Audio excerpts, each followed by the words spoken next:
You're just a gay boy. I ain't trying to play, boy. I ain't thinking about you. I'm thinking about you. All Zora folks just subscribed.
Yeah, my bad. I don't have Spotify Premium.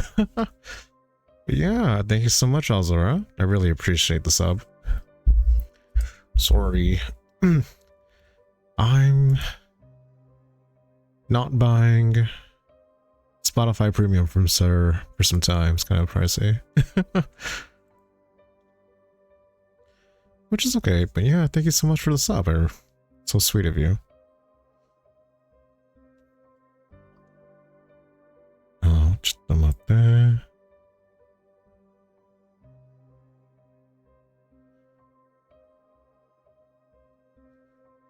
was getting a message from Hasten.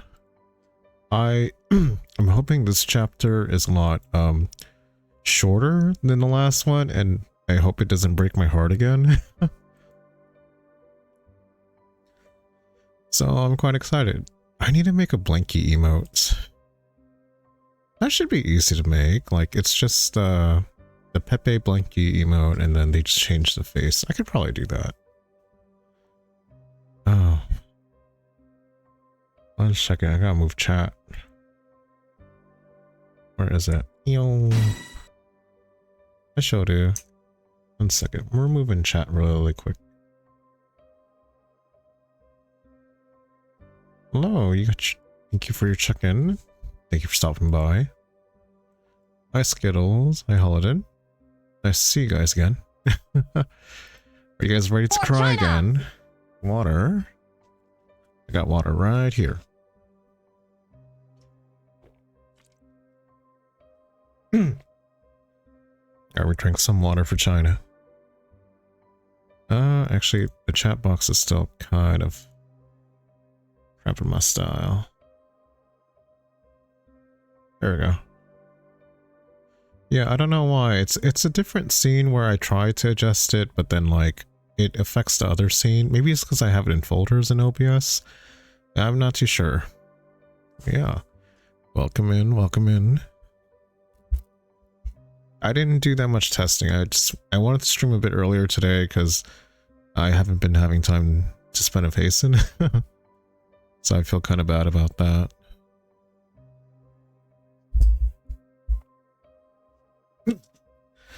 without further ado, let's get into it. Hi Jace, welcome in. Is this your first time for this game? Okay. So, quick recap. Hi Rogar, welcome in. Quick recap. This game is a bit different. It's just a visual novel, but we are helping people move on to the afterlife and accepting death. And the last episode yesterday broke my fucking heart and I started crying and I was like, okay, we gotta end stream now because I'm gonna go cry for a bit. Each episode has been like an emotional roller coaster. And yeah, if today breaks my heart again too, holy fuck. I'm getting a little tired from crying, but I really like the story. I don't mind crying, but episode 3 broke my heart. Oh, you watched it. What did you think, Rogar? Did you like it? It was a good episode. I think episode 3 was nice. Yeah, it was really sad, but I loved it. I like sad shit. So, let's get into episode 4. Because we didn't get to meet who the next person is. We kind of just stopped. Because I was like, I'm gonna go be a crybaby. Lubbo, just in time. Yeah, stream. We are continuing off. So dark. I feel so lonely. Violet. Where did she go? Did she leave me all alone again? But Violet saw right through me. I couldn't convince her the lie was real. She left me behind. Now I'm all alone again.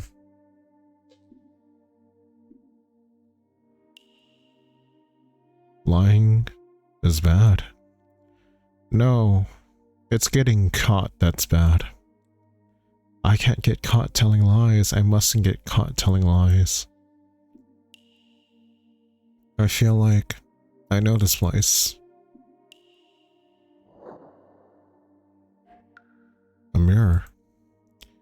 Why is it that my heart squirms when I look at this mirror? I'd rather not look. There's a memo on the wall. Close the shutters before bed, no exceptions. No worries. Thank you, Azura, for stopping by, and thank you for the sub. I appreciate it.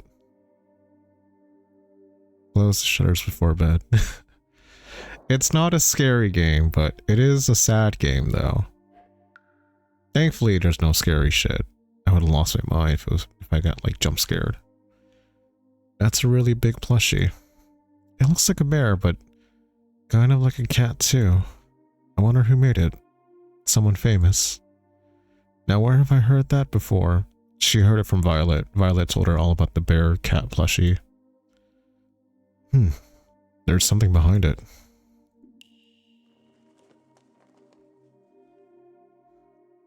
Is that a box? Let me look at the diary first. I think I've seen this diary before. There's numbers written in here. 1, 2. The next part is missing. Maybe there's supposed to be something written on the right too.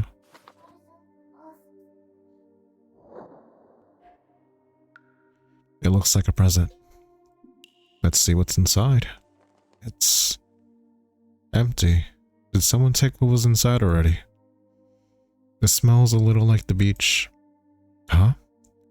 There's something stuck under the lid. An envelope. I can feel something inside. A card? You're still alive, aren't you? Who asked something like that? Huh? What's that? There's something below the mirror. A piece of paper.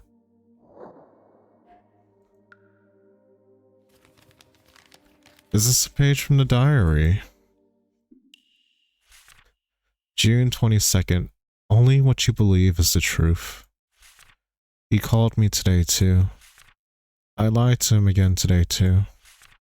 I'll surely lie again. Because if I don't lie, everything will go away.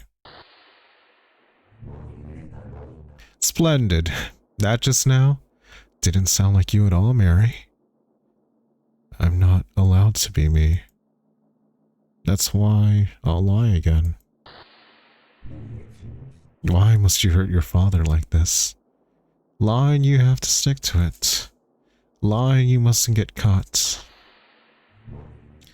Yes, Mary, you. Right. I must never forget. You are absolutely not loved whatsoever. I'm not loved. That's why I'll lie again. So that I'll never be left alone by anyone ever again. I have to answer the phone.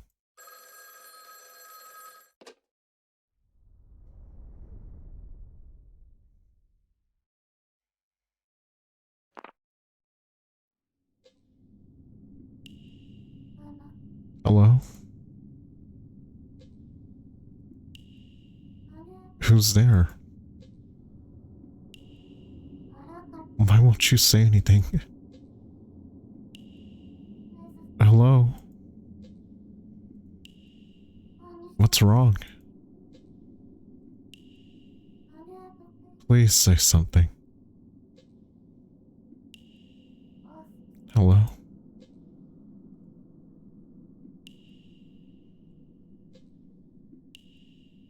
Please. Don't leave me here all alone.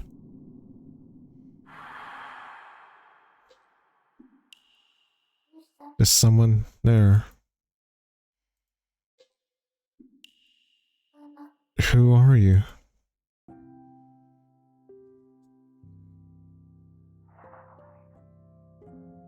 Oh, finally I got through. Thank goodness he picked up. I was starting to worry that you'd never answer the phone again.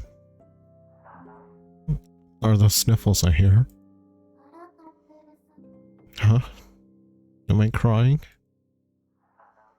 Please don't cry. Oh, how about this? Let's chat as we always have and always will. Always? What do you mean? You're not making any sense. Please. Let's call when the moon is full.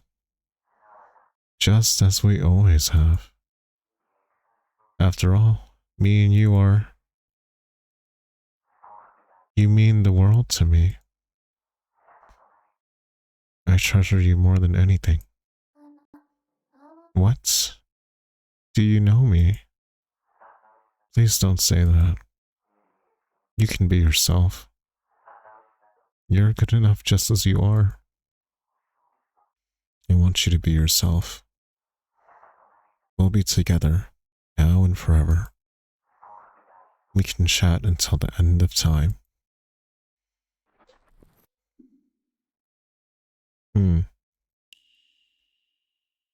Getting weird vibes. We can chat until the end of time. So please, talk to me. Mary? Mary! Mary, are you crying? What? I'm crying? I think I just had a nightmare. A nightmare? Ow. You've been here on the phone all this time. No, I was in a blue room. Mary, you quite alright?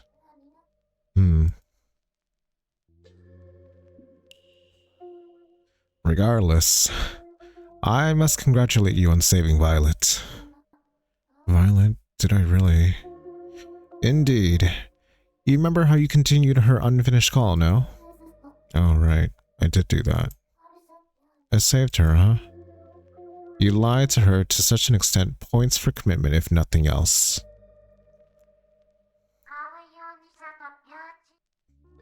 I'm gonna cry again. Why are they showing me Violet's flashback? Do you think there was someone out there who cared this much for me? I'm glad I was born. Thank you, my first and final friend. Oh my god. Although, Violet did see through the charade. And yet you still managed to save her. Luck was on your side this time, Mary. It worked out. That's what matters. Thank you for...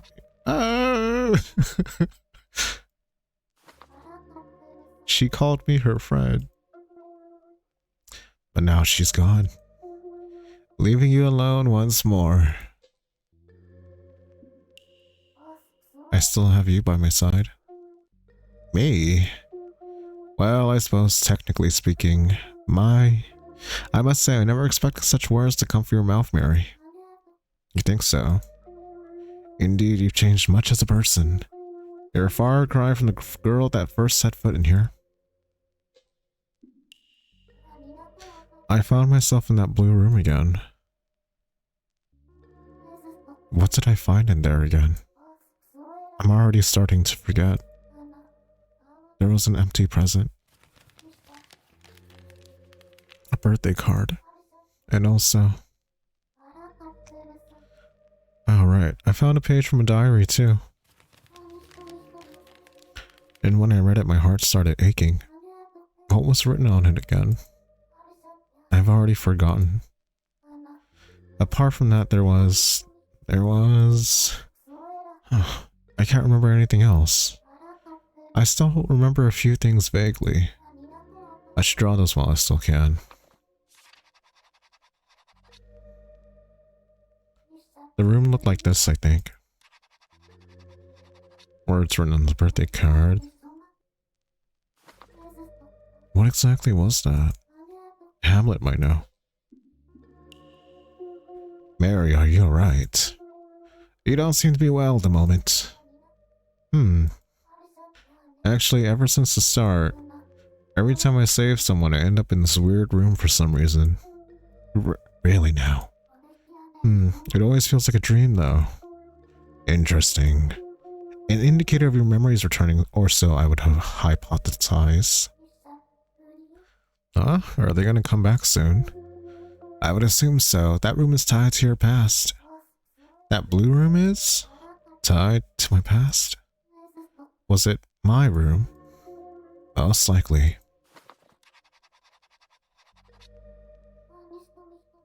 My room. Bear this in mind, Mary, if you will. That room is...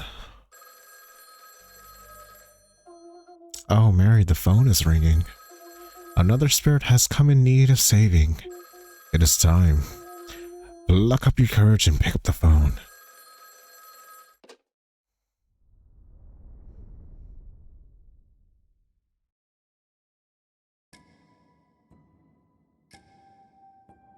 I feel something unsettling coming from the phone. How many more spirits do I have to connect with? Hello?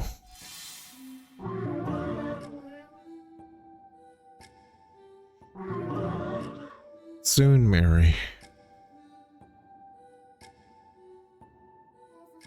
Soon? What do you mean? You're getting closer. Closer to remembering everything. Aren't you? Those memories are yours and yours alone. My memories? Are you talking about that blue room?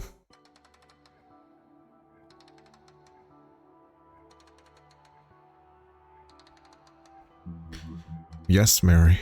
You remember, don't you? The place you wandered into. This is about that very room. You seek the truth about yourself. Those are my memories. How do you know that? I know that place too. And the pain. The sadness. the pain. So please tell us the meaning of your choices. My pain. The meaning? What do you mean? Do all of you know about my past? We want to know why. What you hope to achieve with your lies. Tell us, Mary. About those lies of yours. My lies. You've told many lies up to now. Before coming to this world as well as after. You've always lied. I don't remember doing that. Admit it. You, Mary, are a liar. But why is it that you tell lies? Tell us, Mary.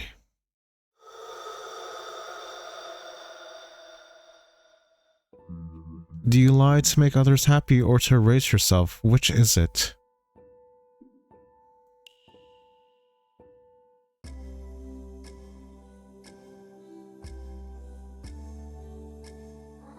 To make others happy. Is that why you lie? So that's your answer. You say your reason for lying is to make others happy. I know exactly where you're coming from. Truth alone doesn't make people happy, does it?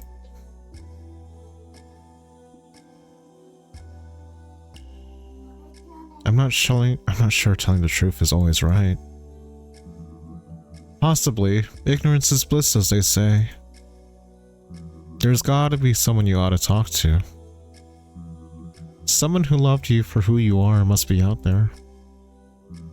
I hope these words are no lie. You claim that you lied to make others happy. To be blunt, I don't understand in the slightest. How lies upon lies could ever bring others happiness is beyond me. That is hubris talking, surely you can tell that much.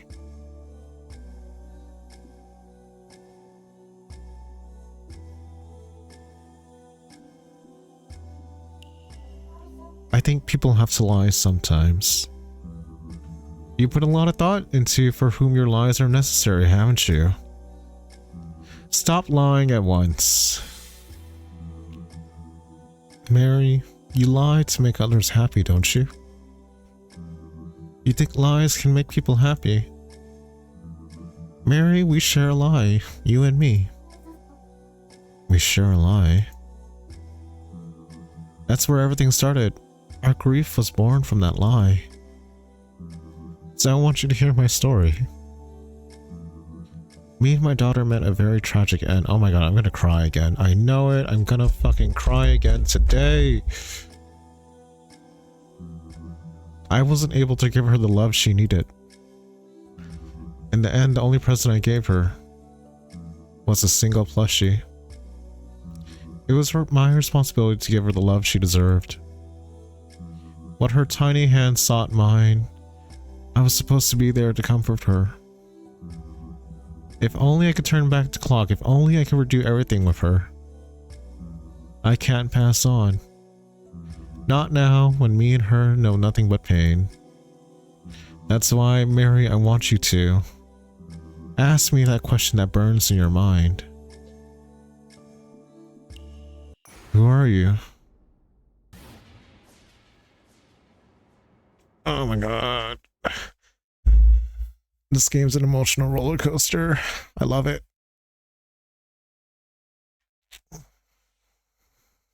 Oh, thank you, Cedric. Welcome in. I hope you're having a good day. Hi, I'm Philip. The two of us share the same grief. Do you wonder what it is? So do I. I still can't remember myself. But I want to.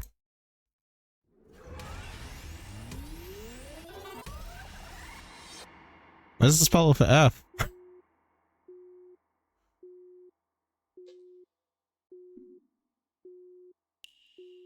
Oh my god. still broken from yesterday. I'm gonna cry again today. So if we end up crying, we're gonna have to take little breaks. Is that okay? Just to let you know. The call cut out. This time I have to say Philip. Our grief began with a lie.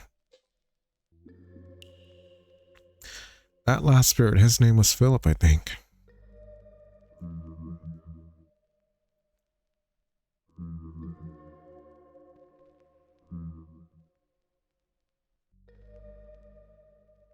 His burden has to do with his daughter.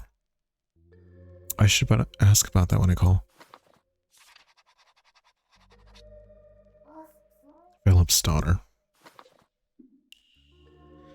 Just what did he mean? Mary, we share a lie, you and me. That's where everything started. Our grief was born from that lie.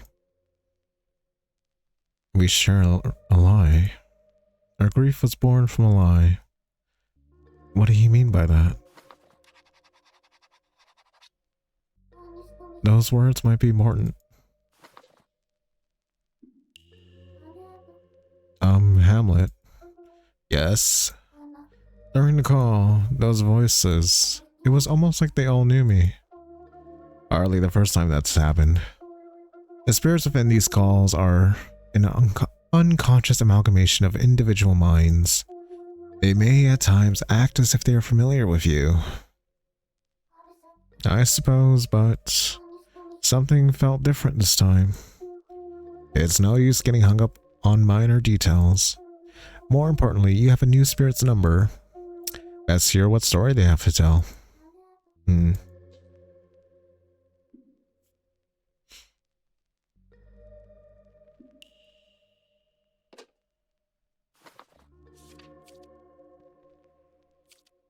7482.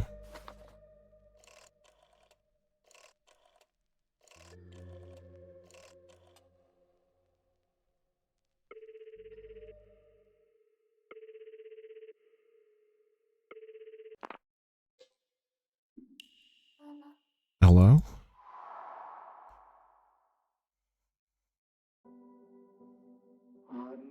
Burr? Burr?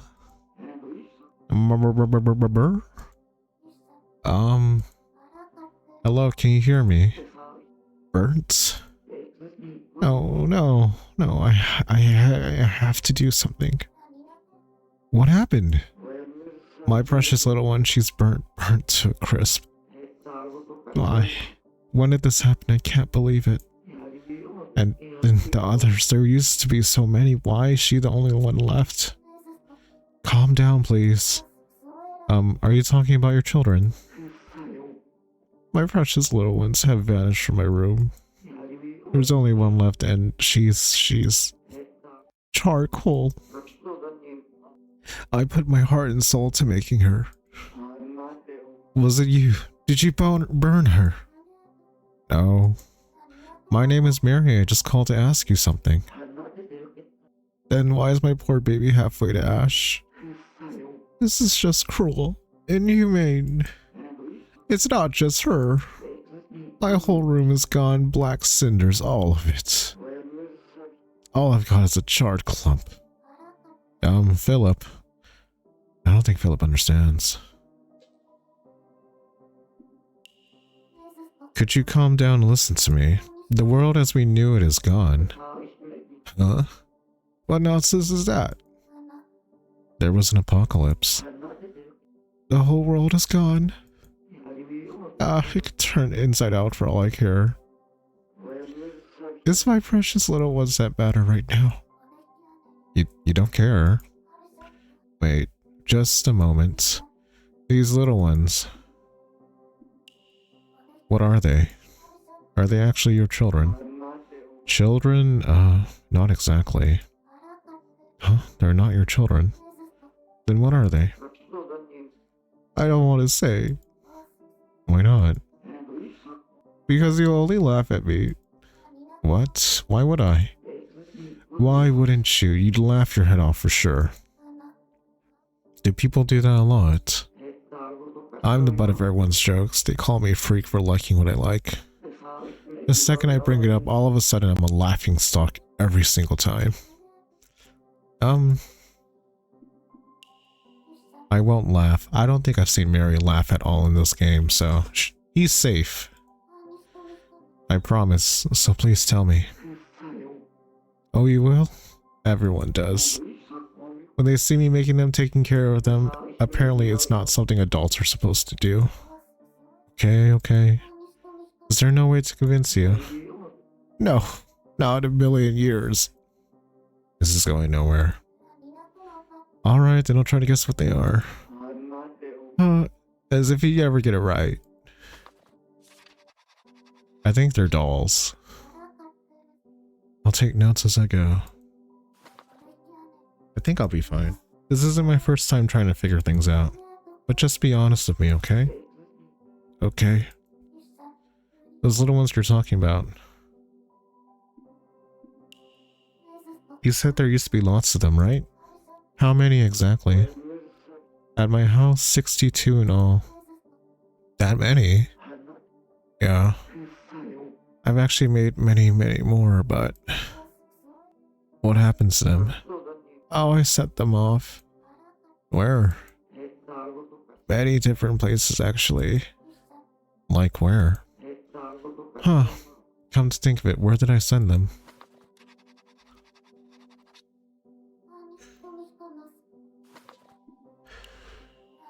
What do they look like? Almost all of them are cats and bears. Well, bear-like cats or cat-like bears. Oh, he's a plushie maker. They look like both, but people insist on labeling them as one or the other for some reason. Boggles my mind. You can't tell if they're cats or bears. Where have I heard that before? I don't know, someone said the very same thing. Oops. Hello, Star. Welcome in. To catch you up to speed, we're learning about Philip. He lost his daughter and... For China! He makes plushies so far, from what we know.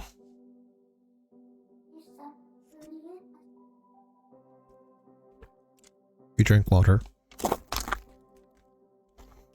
Wee wee wee. Wee wee wee. Yeah. I make sure each of them gets brushed. And a good bath if they ever get dirty.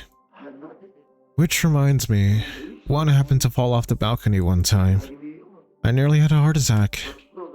But a thorough washing and towel dry had them back as fluffy as ever. I can't tell you how relieved I was. Washed, dried, and then fluffy again.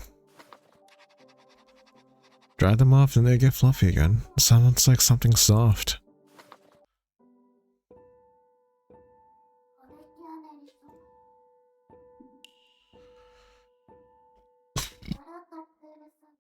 Excuse me. Philip, these little ones of yours, they're plushies, aren't they?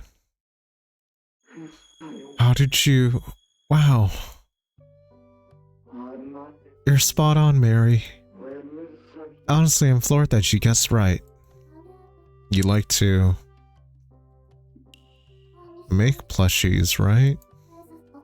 Wow, that's amazing. I'm kind of impressed, actually. Really? You're not going to make fun of me? Are you like me? Do you understand the charm of these adorable little critters? Yes, I do. I can tell your plushies must be really, really important to you. Of course they are. My little ones are my pride and joy. And now they're all gone. All that's left is the charred one I'm holding right now. Is that your burden? I could have sworn it was something else. Burden? What do you mean? So there are spirits lingering in this world just like you. And all of them have something stopping them from passing on. Some kind of burden on their hearts. Regrets, basically. I'd like to help you remember what yours is, but... Sorry, spirits? Not sure I follow. But if there's a reason I can't pass on, there's only one thing it could be. My precious plushies, of course. What else? Oh, I guess. Could I ask you a favor, Mary? What is it? As I said, the last plushie I have left was set on fire by someone. Find out what maniac committed this crime against plushie kind. I'm not sure I can. Please, I need this. The light of my light was literally snuffed out. If I don't find out what happened, I'll never, ever be able to pass on. Please, Mary, you're my only hope. Oh. Okay, I'll see what I can do. You will? I have a question if you don't mind. Not now, Mary. Not when I'm grieving for my poor plushies. How can you expect me to think about anything else? Find out who did this and fast. Oh. If you insist, I'll ask around, just hang on a moment, okay? Thanks, Mary. I'll call back as soon as I find something. Looks like we're getting different information now. In the first call... Oh wait, they'll probably go over it when we're reading it. Weird, I was sure Philip's burden was... Wasn't it about his daughter? It has to be his daughter, right? Even though he kept raving about his plushies. I didn't even get his daughter's name. Okay. What do I know about Philip then? He's a plushie maker and that's about it. Come to think of it. Perhaps you've heard of Philip Schrödinger, the renowned plushie toy designer. They were the subject of fierce debate. Can you guess what that was? They looked both like a cat and a bear. Philip plushies. They looked both like a cat and a bear. He's the famous plushie maker Violet told me about.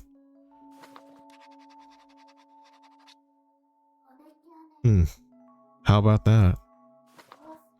Okay, wait, what did he ask me to do again? For goodness sakes, Mary. You spoke with him not 2 minutes ago. Does finding the culprit responsible for burning his plushies ring a bell? Mary's kind of becoming more forgetful. I wonder why. Oh, right. The burn plushie. I can't believe he's asked me to find out who did it. That's not going to be easy. I have to just start looking, I guess. But where I don't have any leads. You know, it's times like this. In a mind, are you, Mary? Yeah? Say, Hamlet, you know what to do, right? Don't hold out on me now, tell me. Excuse me. And why, pray tell, would you assume that I have the answer? You always do.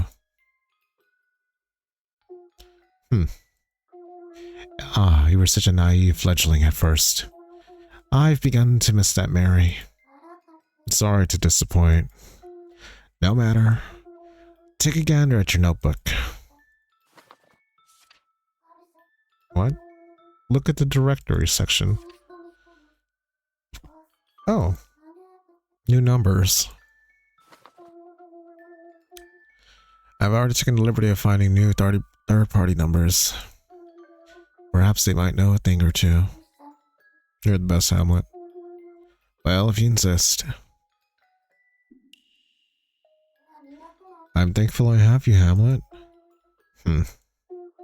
Look who appreciates me only when she's in trouble. How droll. 0818 0818. So close to boobies written out in numbers.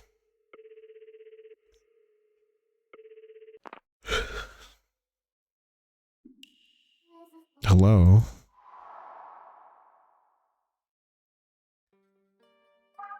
Hey boss, please, I'm begging you. Wait. Give me another chance. Boss? You there? Boss? Jeez. You're not really asking me, are ya? Tell me you're just pulling my leg. Come on, please. Sorry. You have the wrong person. I'm Mary. Mary? Could have sworn I had the old man on the line a second ago. When did he pass the line to ya? I'm sorry, but your boss is gone. Say what? Give me a break. You trying to brush me off? Nope. I ain't having it. I have to talk to the boss now. Listen, Mary, was it? Name's Peter. Oh, there's Peter. Lobo, it's Peter. Best delivery man in Jizu City history. Me and the boss kept the whole post office running. I'm his commander-in-chief, so to speak. Oh, nice to meet you, Peter. So you deliver things for a living? Yep, you're talking to the delivery man of the century. Delivery man of the century. But now, the biggest mix-up of the world's ever seen's got my head on the chopping block. The delivery man of the century is in the stickiest situation of the century.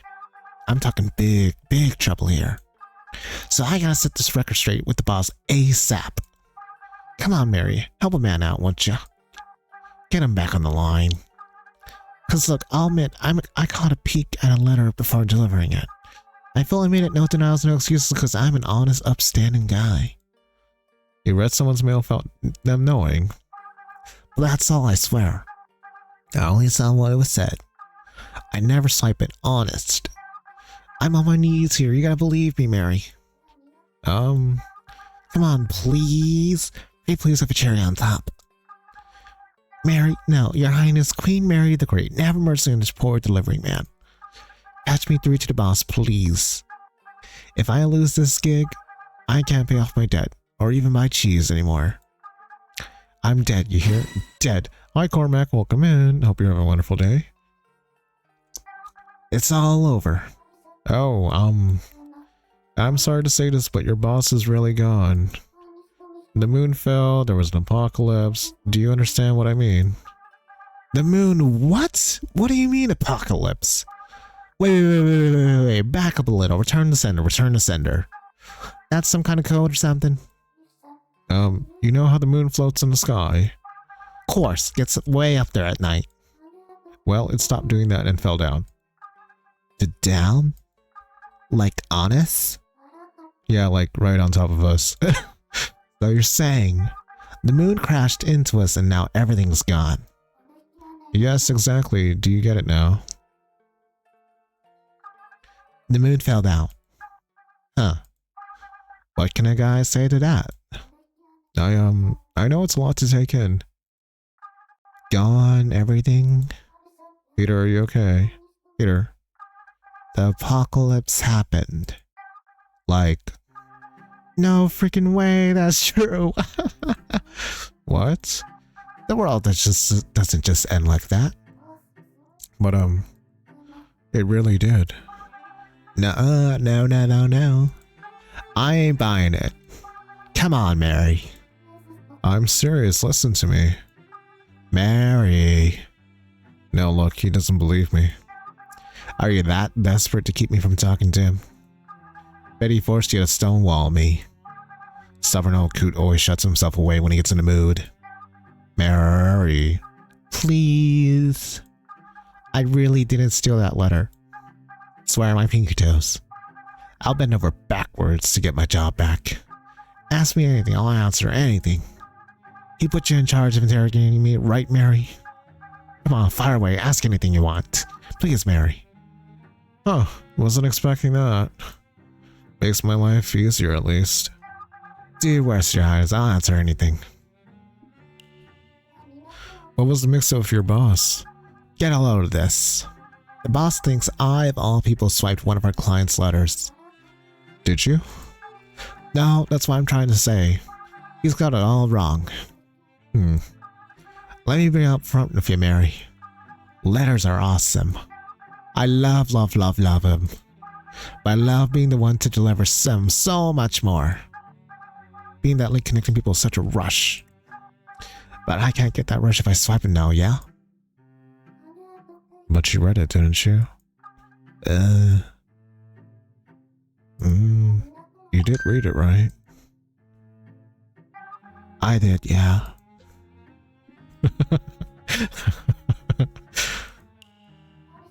What's the most interesting kind of letter in your opinion? The ones where people are asking for money, hands down. The angles, the mind games, the guilt trips, man, those are epic.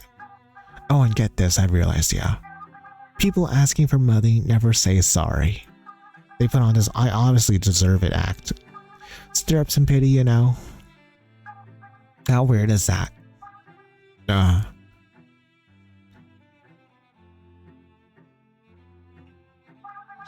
Won't do it again, I promise.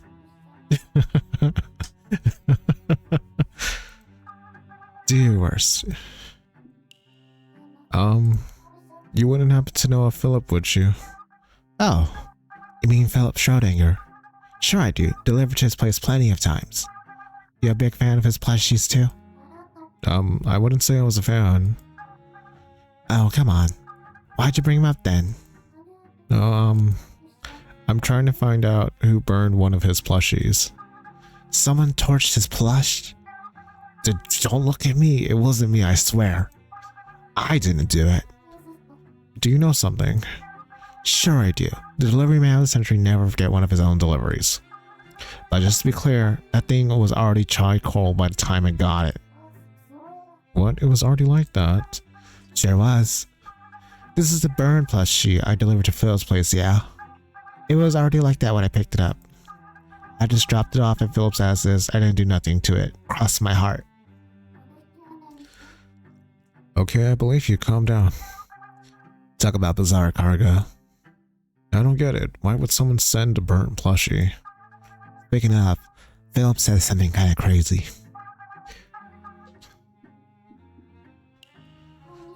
About that plushie?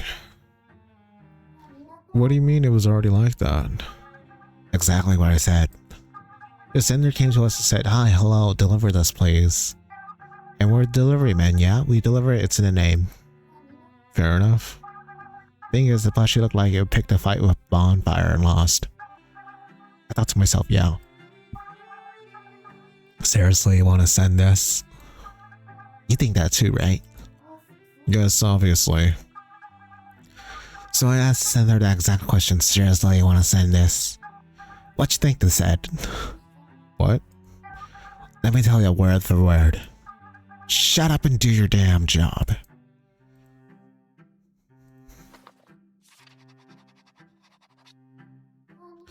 I think I should jot that down.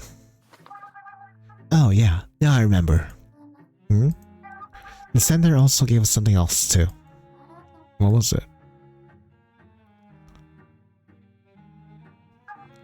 A deep blue envelope. Wanted me to deliver along the plush. A deep blue envelope. Blue. That doesn't sound normal. Knowing Peter, could he really resist taking a peek at it? Who sent the plushie? The sender. Don't know who they are exactly, but they worked at a facility up in the mountains. Facility? Yep. And the burnt plushie was addressed from that facility to Philip. Weird place, I tell ya. The boss and all the folks that work there just call it the Blue Building. Can you believe that? Blue Building. Sheesh. It's cause the whole thing's blue, bit too on the nose if you ask me. And it's full of guys in white coats prowling around. Gives me the creeps. I'd avoid it like the plague if I could. But job's a job. So I delivered to and from there. That does sound weird, huh?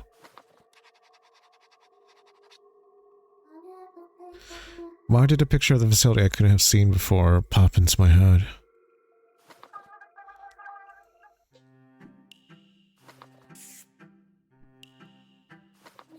Peter, you mentioned a deep blue envelope. Yeah, what about it? You read what was inside, didn't you? Nope, sure didn't. Don't give me that. I know you can't resist. You what? I I really wanted to read it. So you admit it. But I couldn't, the seal on it was too strong. You didn't open it?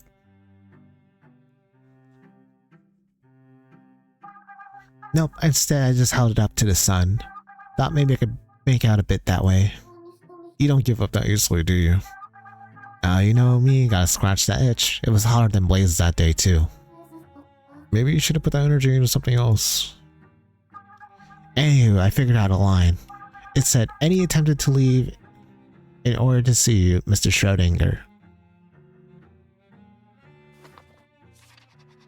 Amy tried to visit Philip.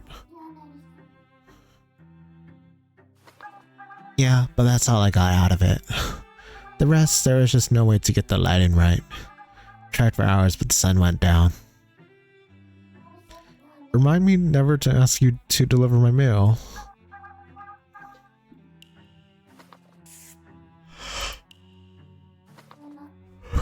Any idea who might have burned the plushie? The culprit, you meant. You know, Philip said something real weird now that you mention it. What was it? Guy said his own daughter did it. What? Hey, I don't got a clue on it either. I asked him about it when I dropped it off and he just kind of mumbled out that it looked like something his daughter burned. I know for a fact he loved his little girl tons, so why do you say that? Couldn't bring myself to ask, so he sounded real torn up inside.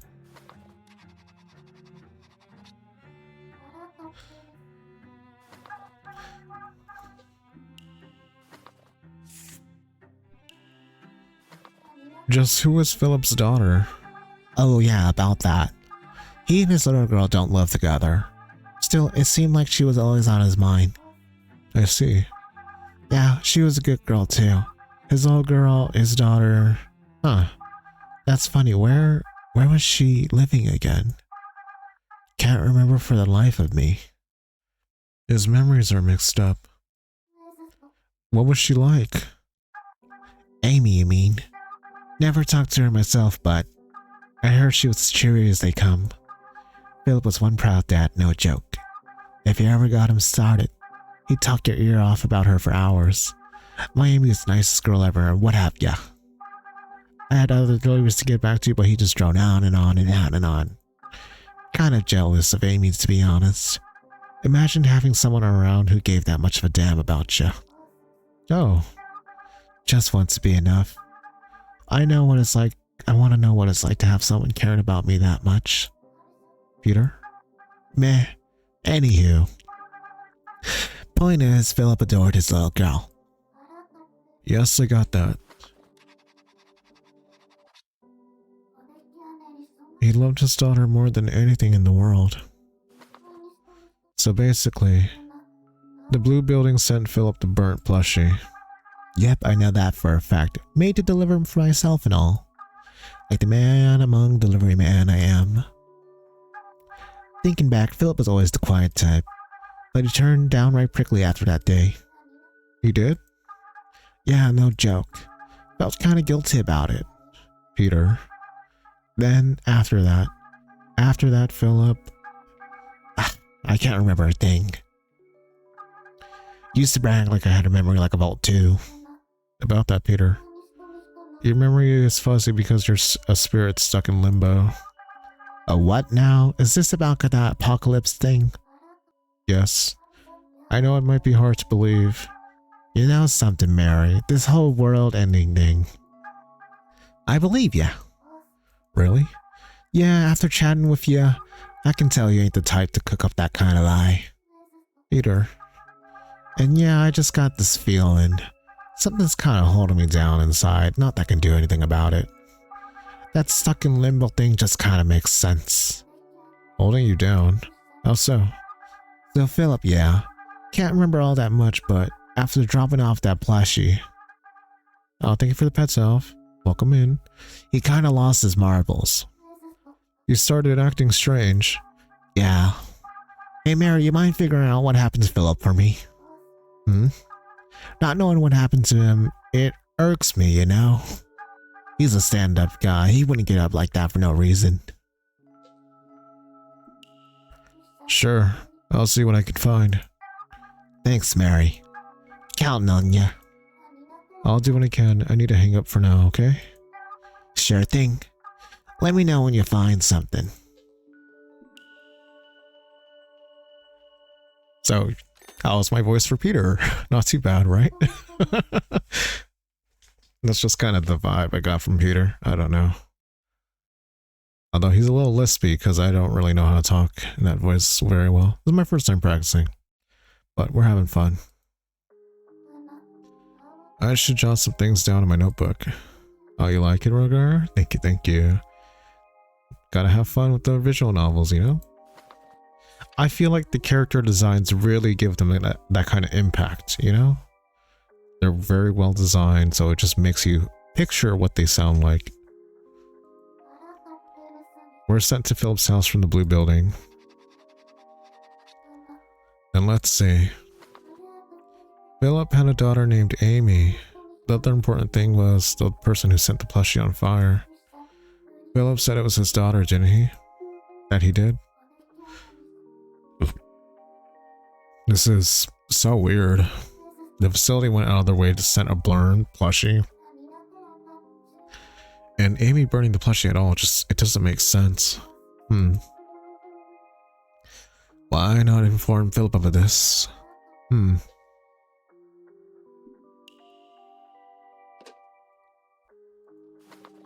7482.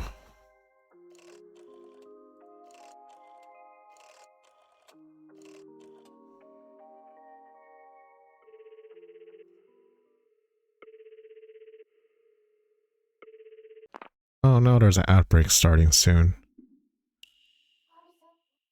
We'll take a break once I see the ad start so we can read a bit more. Hello? Hello again, Mary. Did you find out who burned my little one? I did, but... Really? Oh, tell me. It's weird. Is it? I'd say so, yes. Philip, you had a daughter, right? A daughter named Amy. Daughter? Yes, I did. At least I think I did. But what does that have to do with my poor little plushie? Okay, ad starting in a few more seconds, so we'll stop right there so you guys don't miss out on the story. Be safe and agile.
Hello, hello, howdy.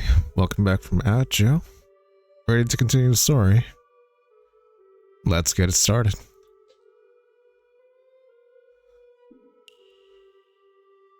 So, I don't really believe it myself, but apparently the culprit was your daughter.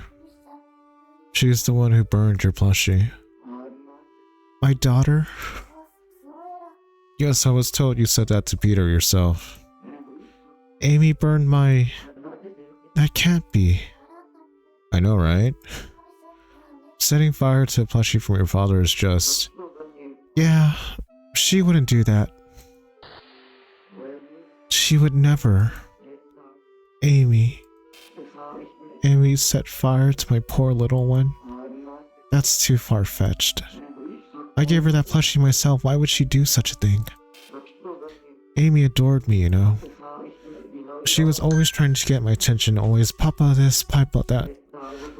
I was the one who never had time for her, busy as old as I was. So why would she burn it? It doesn't add up. That's just plain impossible. Philip, are you okay? Philip? Mary, I'm forgetting something here. A memory I must absolutely hold on to is slipping away from me. My head hurts. Do you know what it is, Mary? What I'm forgetting? What I mustn't forget? What in the world could it be? I can't remember. Why did my plushie have to be burned? Philip's trying so hard to remember. Philip, what's wrong? It hurts, Mary. It feels like my head's splitting open. What was it? What happened between me and my daughter? Why can't I remember?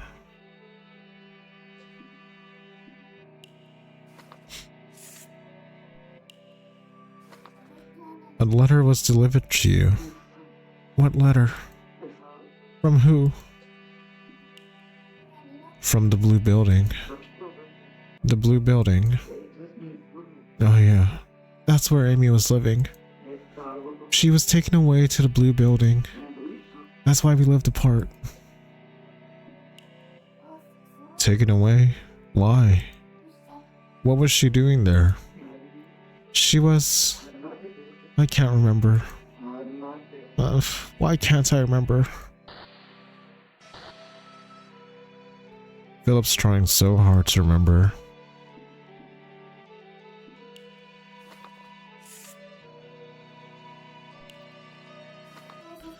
Amy tried to come visit you. Do you remember that? Did you manage to see her? She tried to... Oh, I see now. She tried to come see me. And then... My little one went up in flames. My head... What is this burning pain? I have to remember now.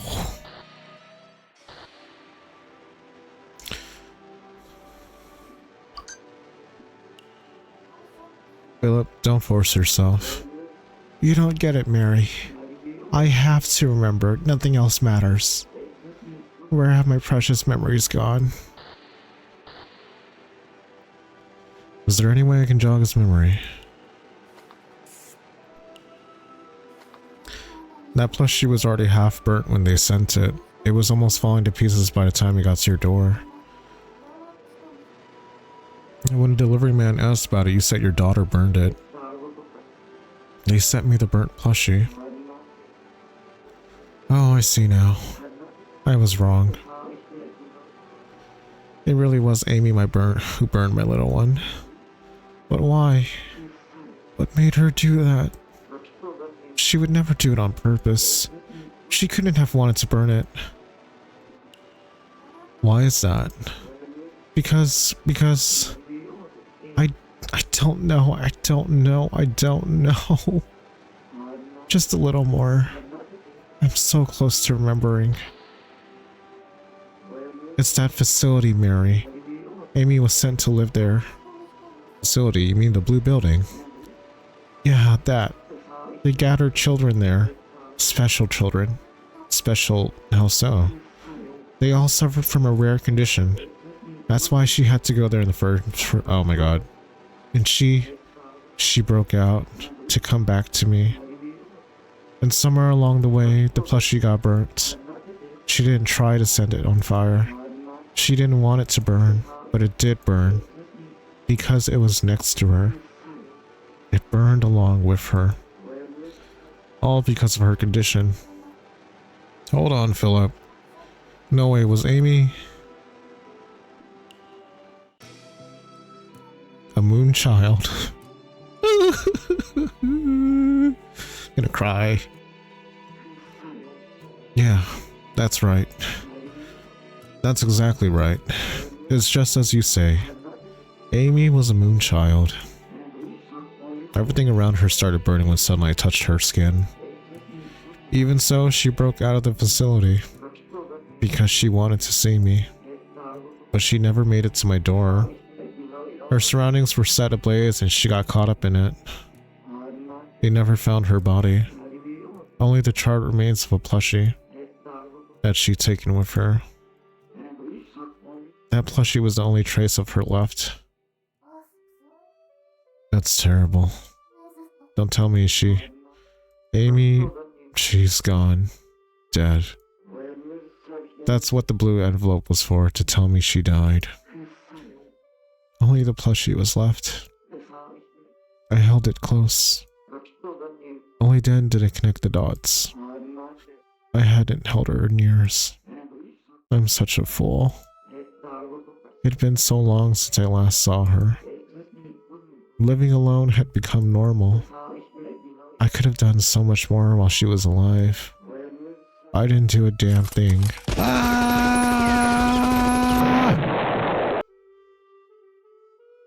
Hi, Anu. Welcome in. Hope you're having a good day. I did nothing for her.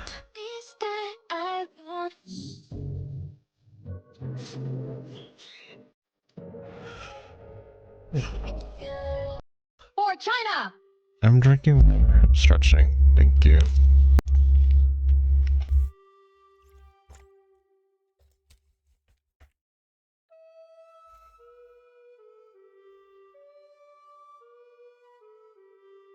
Thank you, Anu. I did nothing for her. Just a monthly phone call. Nothing else. There was so much more I could have done for Amy when she was alive. I could have sent presents, wrote letters, visited more often. I had every opportunity, but I'm sure she wanted so many more plushies. I should have sent her whole boxes of them, but I didn't. I made so many plushies, but I kept them, all of them at home. Said I was busy, always put the trip off. Honestly, I was scared. How could I not be after all the mistakes I've made? It's just, even if I try my best, people laugh at me and call me a freak. The thought of their jeers paralyzed me. I was too much of a coward to do anything. But I realized it was too late. She was already gone. After that, I went over and over and over and over and over to her grave with a plushie. I put them next to her headstone as offerings. I thought maybe that way she won't be lonely in heaven.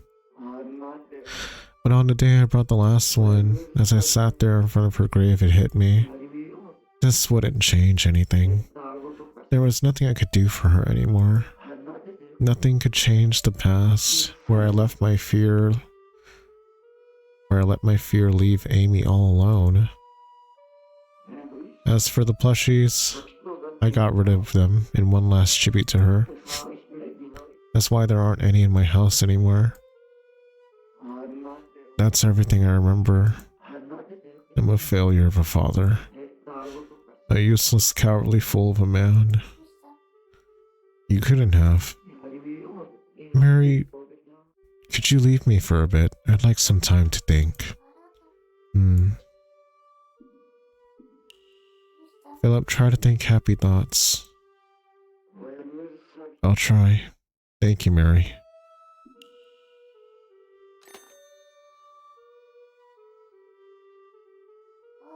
Philip? I feel so sorry for him. His daughter is dead. Mary, I would advise you to steel yourself. What for? That call is upon us. That call, do you mean? Philip's unfinished call, the one that happened when the moon fell. Indeed. Is it because Philip has his memories back? Most likely, recalling his daughter's death could not have been pleasant. Oh, I assume Philip's unfinished calls with Amy. I rather doubt that. Why, he really loved her, didn't he? True as that may be, the timing is off. Timing? How so? Philip stated he visited her grave many times. From this, we can affirm that Amy's death took place well before the apocalypse. Hold on, let me get this straight. When the moon fell and that world ended, Philip was on the phone with someone, but the person on the other side, it couldn't have been his daughter Amy because she died before the moon came down, which means... Who was Philip talking to when it happened? There you have it. If Amy had already passed on before the end of the world, he couldn't have been speaking with his daughter. Unless, of course, as with Thomas, Philip had been carrying a receiver with no one on the other end of the time. That was, though, an anomaly. I see. Then who was Philip talking to? We shall find out soon enough. Speaking of... There it is. This is Philip's unfinished call. It will surely shed light on the true nature of Philip's burden. But he loved his daughter so much, what else could it be? A mystery indeed, but to answer that, you must first pick up the phone, Mary.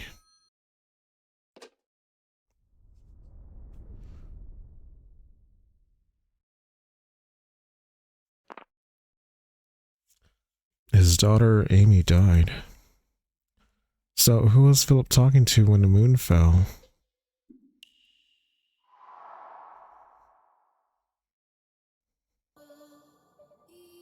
Hello? Hello? Papa?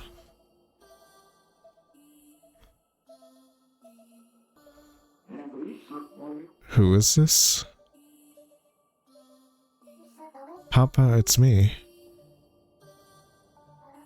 Amy. You have the wrong number. No, I don't, Papa. Don't hang up. Papa, it's me, Amy. Did you forget who I am? What? I thought Amy was dead. How was Philip on the phone with her when the moon fell? What's going on? I haven't the slightest idea. Perhaps Amy was alive after all. Then what was that blue envelope for? Was Amy's death... Was Philip lying to me? Impossible. But then the only other possibility is... the sender lied. Papa, it's me, Amy. Did you forget who I am? Find another target for your sick jokes. Goodbye. Please don't hang up. I'm alive. I didn't die. Daniela lied about everything. I have no idea what's going on. Daniela lied about Amy's death. Who was Daniela? Are you trying to tell me Amy's been alive this whole time? Yes. Don't you believe me after all the times we talked? Please don't fall for her lie. Oh. What did they just say? I couldn't make out the words. I want to talk more, Papa. I've waited so long to do this again. Again, I can't hear anything. Distortions in the unfinished call. Perhaps Philip's memories are still hazy. Quiet, Hamlet, I hear something. Papa. Papa. There's so much I've been wanting to say. How could I ever forget?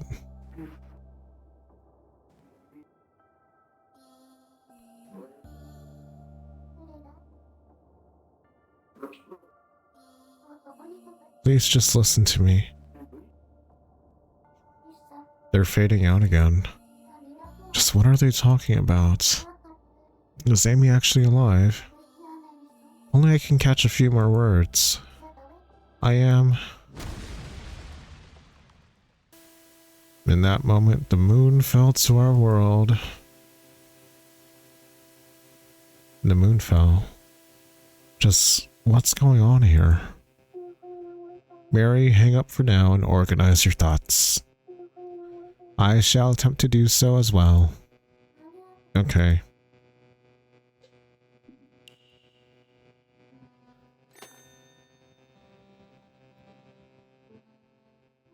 That was Philip's final phone call.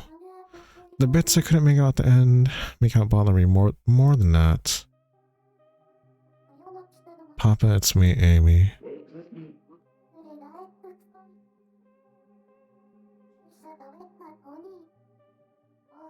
Wait, Amy, Philip's daughter, when did she die? But before the moon fell. Well, before that. Right, then, who's the girl Philip was talking with? That girl called herself Amy. And she called Philip Papa. Not to mention that Philip said she had the wrong number at the beginning. Of course he did. I mean, his dead daughter can't exactly call him. Then who's the girl Philip was talking with? I don't know.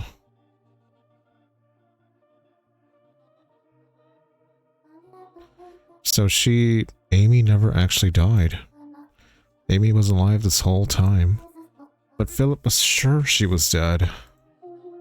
Summarize, you were saying that Amy never passed away, but Philip was certain she had, correct? Let me see my notebook. Amy didn't die.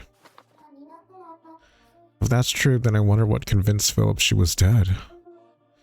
In other words, there must have been someone who told Philip that his daughter passed away. Speaking of which, Philip got a blue envelope from the blue building. The words contained within said envelope were: Amy attempted to leave in order to see you, Mr. Schrödinger. Amy was a moon child. Everything around her started burning when sunlight touched her skin. Even so, she broke out of the facility because she wanted to see me. But she never made it to my door.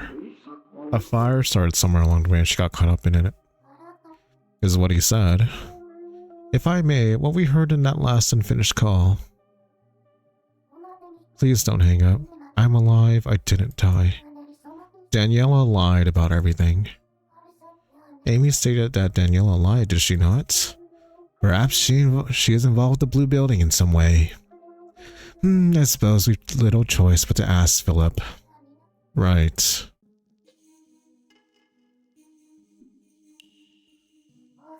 Oh, actually, could I ask you something, Hamlet? Yes. That last unfinished call, it's not a fake one like what happened with Violet, is it? No, rest assured, it is completely real. I would notice if that were the case. You would? Certainly. Why, I went to investigate immediately when it happened with Violet. Alright, you did do that. My word, I'm working my whiskers to the bone here. Sorry. Anyway, there's something I want to check about Philip's last phone call. 7482.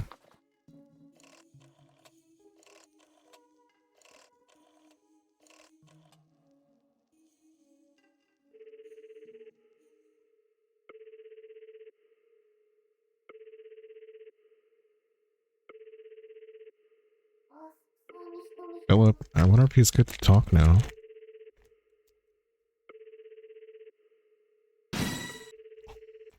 Hi, Ashcon.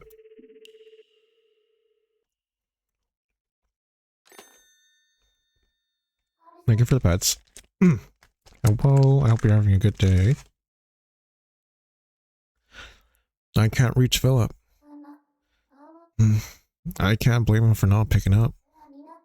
It slipped my mind after that unfinished call, but poor Philip. That's everything I remember. I'm a failure of a father. A useless, cowardly fool of a man. Mary, could you leave me for a bit? I'd like some time to think. He was really beating himself up inside. He's probably still trying to process what he heard about Amy. I can't imagine he was lying to me not when he got that upset. Now what? Do I have to wait until Phil's ready to talk? A call? From who?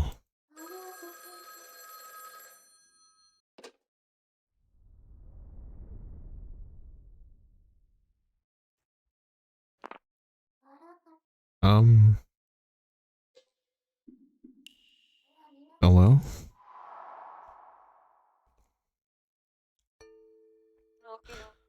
Hello? Oh, you don't sound like Philip. Mercy me, could it be? Is that you, Amy? No, that simply isn't possible. It might be mistaken for Amy. Sure, let's lie. Yes, it's Amy. Amy, where are you right now? You shouldn't be in any conditions to be talking on the phone, unlike me. She panicking. Are you really truthfully Amy?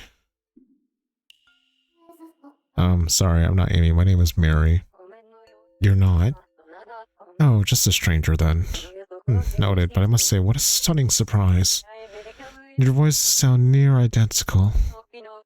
I do wonder, though, what happened to Amy? Do me and Amy really sound that similar? Downright identical, do you not think so yourself? I wouldn't know. Your voices are the same, although your manner of speech could not be more different.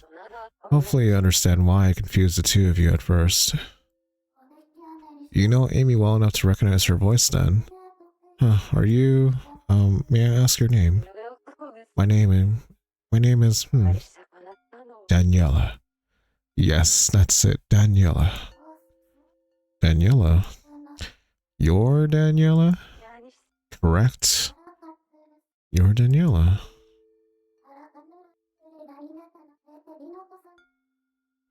She is the one who lied about Amy's death. And what might your name be? If you're not Amy, then who are you? My name is Mary. Yes, you did say that. It slipped my mind for a moment. You'll have to forgive me, my mind isn't as sharp as usual right now. My memory is hazy and I'm having trouble focusing. Rather unpleasant, I must say. Are you going to be okay? Why is my mind so jumbled right now?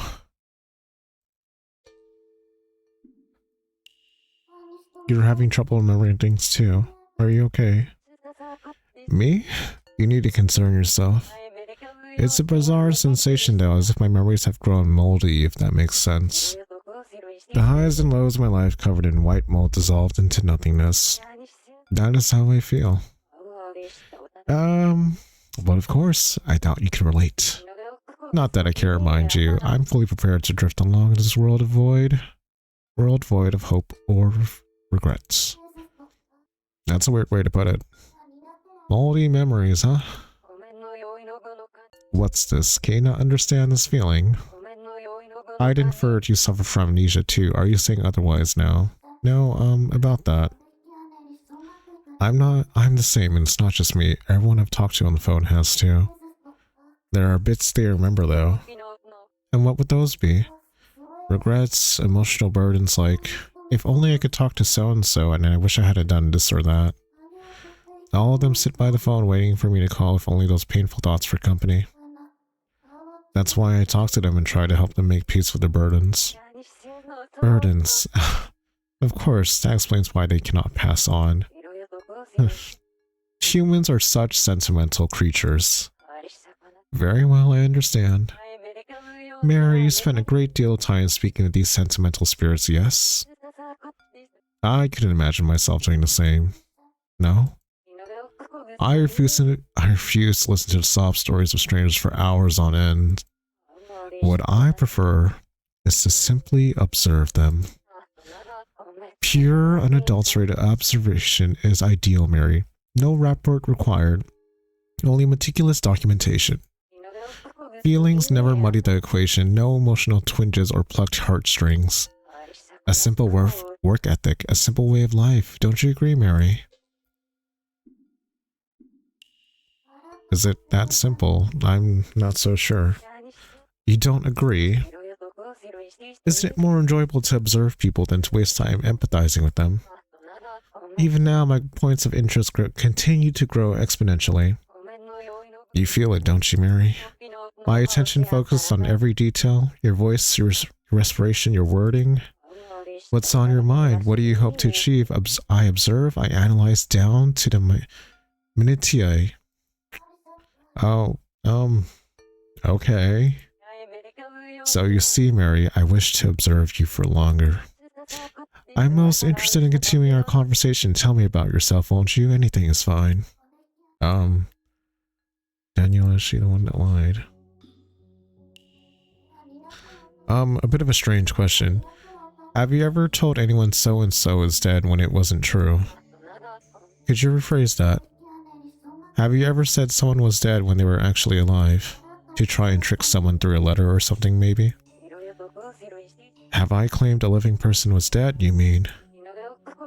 I haven't the slightest what you mean. Even if I had done something of the sort, I have no recollection of it now. In fact, I don't remember much of anything that happened before I arrived in this place. Oh. Maybe she could tell me something if she got her memory back. Tell me, Mary, if you were trying to fool someone, you wouldn't say so up front, would you? Oh, well, right. The lie Daniela told, I have no idea what it is. I'll just have to keep talking and see if it comes out.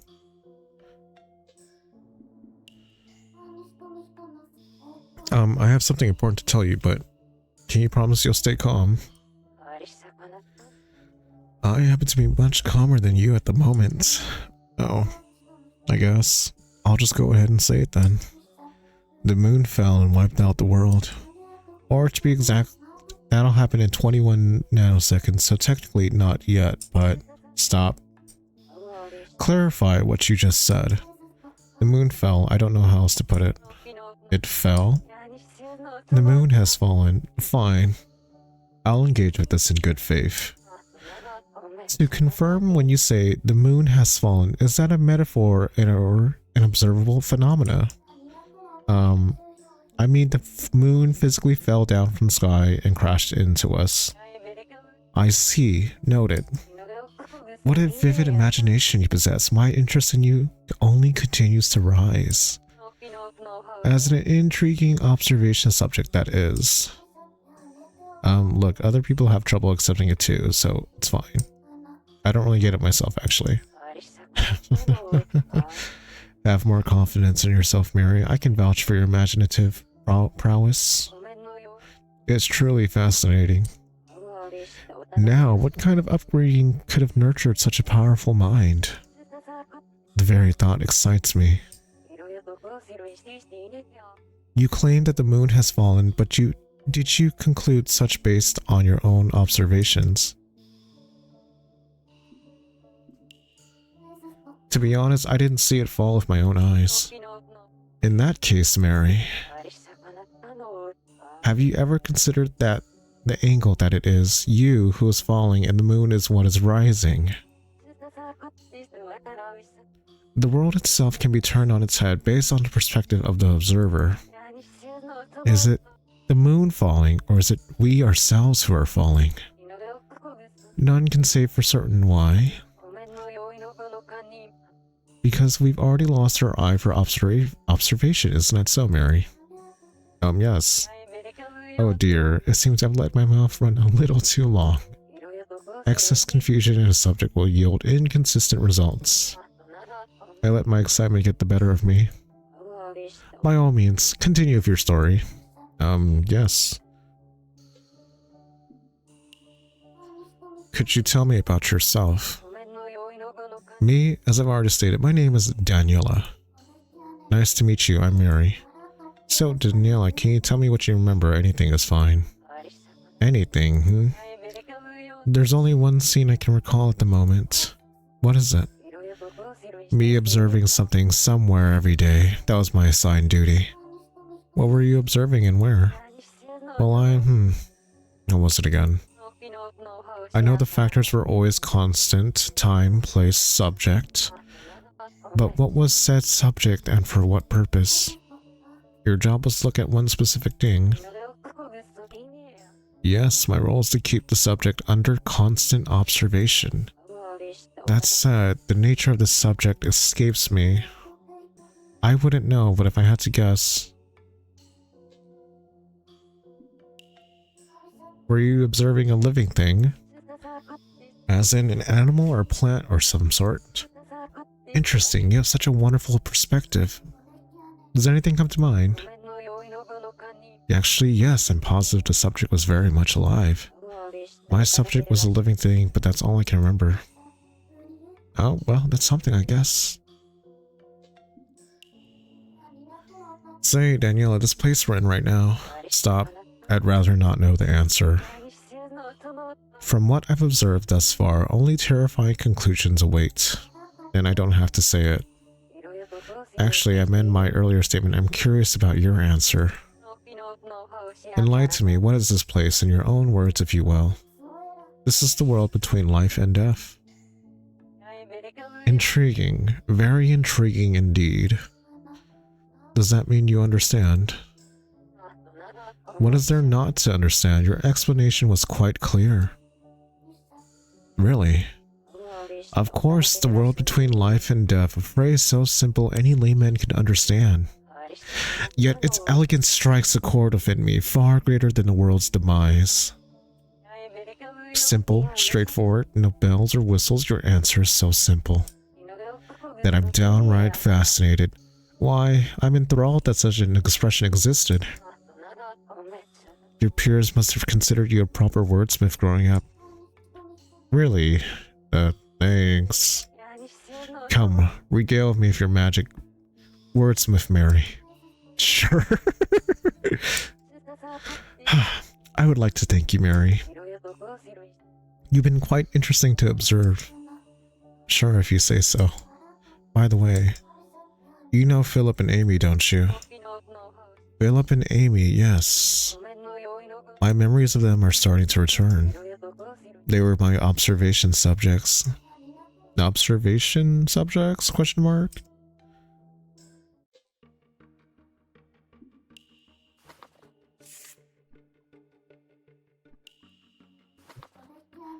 Say, Daniela, do you know anything about a blue building? A blue building? It was built way, way out of town and painted blue from top to bottom. Amy was there from what I've heard. And if you knew her, then maybe you were there too. It's just as you say. What a perceptive observer you are. I was there as well, yes. Would you like to know what that facility was for? Yes, I want to know. The blue building is a secret facility meant to prove or disprove phenomena induced by the moonchild condition. There was a place like that. There most definitely was. The blue building brought in moon children from across the world for 24/7 observation. Moonchild is a rare condition in which a youth induces fires in their surroundings through no volition of their own. However, as no one has witnessed said phenomenon at the moment it occurs, its existence cannot be proven. Curious as it is, the effect never triggers while observed by another individual. Huh. That's the layman explanation. Is that clear to you, Mary? I'm not too sure, but kids were brought to the blue building, right? Correct. There is one more thing I'm at liberty to tell you. What's that? I was the director of the facility. What? You ran the place. Correct. And you know everything that happened there, right? Perhaps. But I can't remember a thing. How unfortunate. Even if those memories come back to me, I cannot tell you anything more. Am I clear? Yes, Crystal.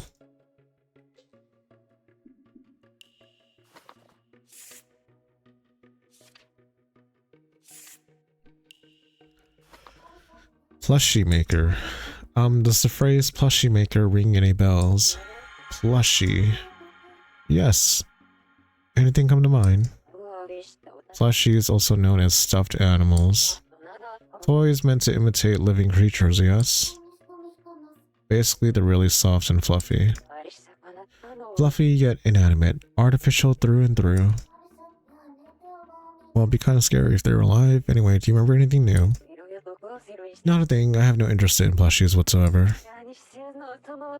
No matter how long inanimate objects are observed, no interesting discoveries ever come from them. Predictable is an understatement. I see.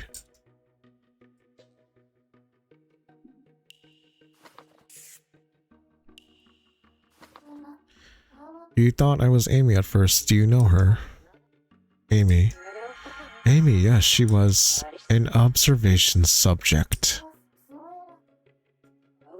Yes, I kept her under close observation. You did? Where and why? I don't remember. Really?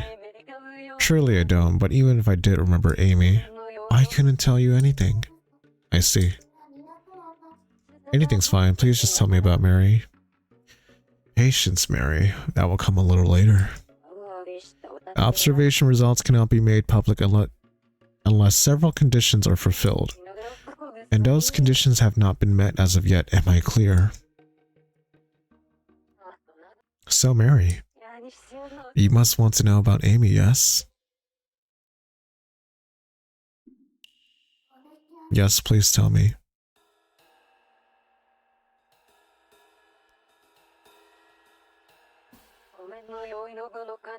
Amy, you see, was an observation subject under my jurisdiction. That girl was a moon child. How much do you know about moon children? Moon children, or singularly, a moon child, is a youth who induces fires in their surroundings through no volition of their own. This condition is incredibly rare across the world. Is that clear enough for you? Mostly. Acceptable enough. And I will share one more thing about Amy.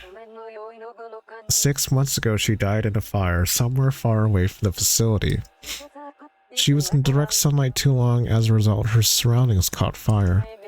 And so, Amy burned to death. A plushie was at her side when it happened. A particularly large one made by Philip at that. 6 months ago, Amy died in a fire. Yes, that's correct. That is as much as I can say. Why? Because I only just recalled who Amy is moments ago, and besides, speaking up to this point is allowed. Allowed by who? That, I'm not at liberty to say, or maybe I still don't remember. Yes, let's go with that. Then how about I tell you something? Amy's father was a plushie maker. Do you remember his name? Philip Schrödinger. His name just came to me. Philip, yes. Just where, might I ask, are you going with this? Something weird happened between Philip and Amy. Can I ask you about it? Weird as in? It's a long story, but when the moon fell, there's a chance Philip was on the phone with Amy. A chance, you say? I'd say so, yes. But Philip says, before the moon fell, Amy was already dead. That means when the world ended, Philip was talking to someone who should have been dead. Mary, you understand how absurd that is, don't you? Amy perished 6 months ago, well before the moon came down. A deceased girl could never have spoken to Philip. That is true. Still, you truly are a most fascinating subject, Mary. Huh? What do you mean? You've been taken in by a ghost call. Ghost? A hallucination where someone believes a deceased individual is trying to contact them. What's more, you're not the only victim. Amy's father, Philip Schrödinger, was also seized by this hallucination for many months. Let me spell it out for you. Philip approached me many times, each time insisting that his dead daughter had contacted him, and that he spoke with her ghost over the phone. This is what you're claiming right now, yes? Philip told you that. Dear me. I seem to have said too much. But how can I restrain myself when you provide such fascinating reactions? Now, out of everything I've said, how much do you believe? Parts, I think I can believe. I can hardly blame you. Your reactions are just so interesting, my subject. At any rate, I'll be hanging up for now, Mary. No, wait. Yes? I still don't really know who you are. Me? I'm the director of the Blue Building. Nothing but a humble researcher, really. It's been a pleasure speaking with you, Mary. Wait.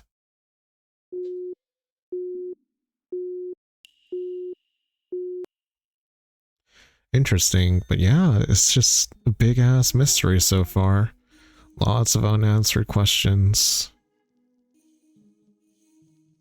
Lots of who knows what. What's the real truth? Maybe we'll never find out. Daniela was unique. She told me about a lot of things, but not everything. It felt like she was hiding something. Speaking up to this point is allowed. Allowed by who? That I'm not at liberty to say. Maybe I don't remember. Let's go with that. She's definitely hiding something. I'm not sure what though. Is it that Amy was alive after all? She kept that a secret. Daniela. Who exactly is she? Have you forgotten already? No, there's something fishy about her, but I can't put my finger on it.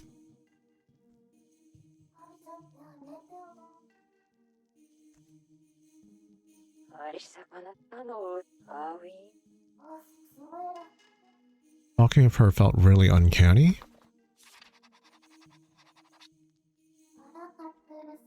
Is that how researchers are? Speaking of, she thought I was Amy at first. I had no idea what to say.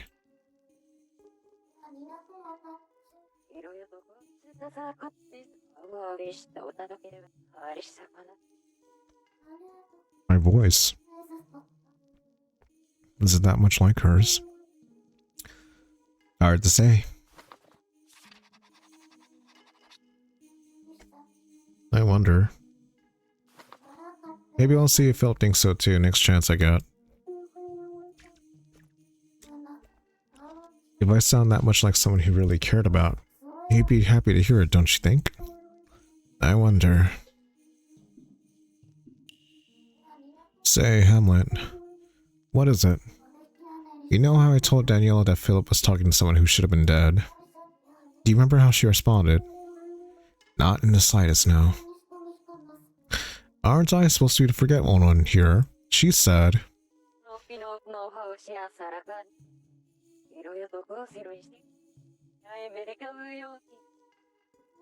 do you think talking to ghosts is possible? Who's to say? But humans do love jumping to conclusions now, labeling those they assume dead as ghosts without a second thought is hardly unexpected. I guess. Philip interpreted Amy's call that way as one from her ghost. Not that I can confirm or deny such. What's important here is that Philip and Amy did in fact speak to one another. The call went through, unlike in Thomas's case. Amy truly could have been a ghost. Or perhaps, just like with Lucy and Violet up until the moon fell. Amy was alive after all. Again, can't you be a little bit more specific? Are you certain that is what you want, Mary? A prodigy of my caliber reads all possibilities through to conclusion, therefore, is in fact the best answer. Enough already, let me jot this shit down.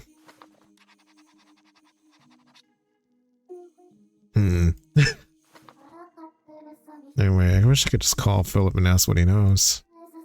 I wonder what Philip did after visiting Amy's grave.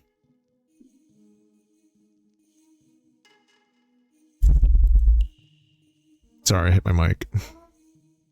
Philip got a ghost call, as Daniela put it. What exactly happened there? I should ask him next time.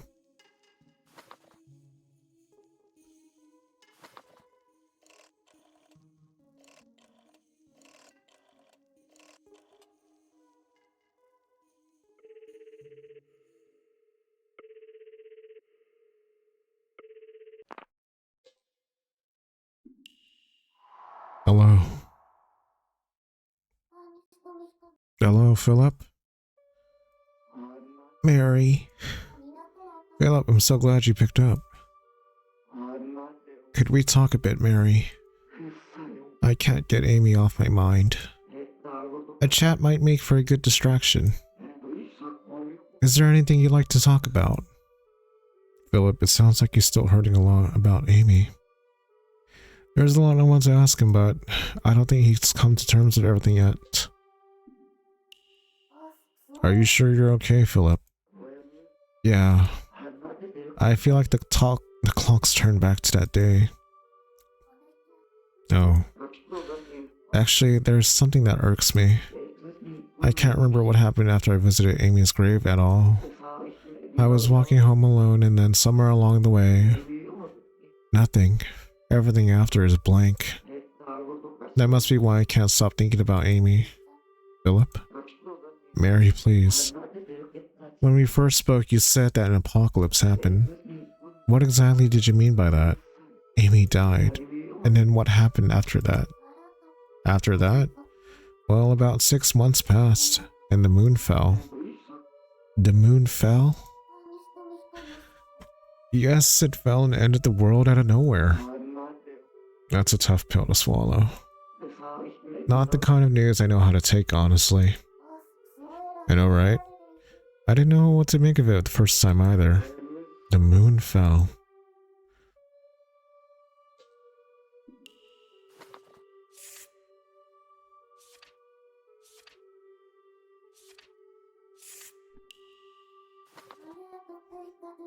Philip, do you know a researcher named Daniela? Daniela? Yes, much as I hate to admit. She appeared by my door not long after Amy's condition came to light. And she took her away. She took Amy. Yeah. And she pulled out every excuse in the book to keep me away whenever I tried to visit her. If only I ignored that arrogant old bag and forced my way through.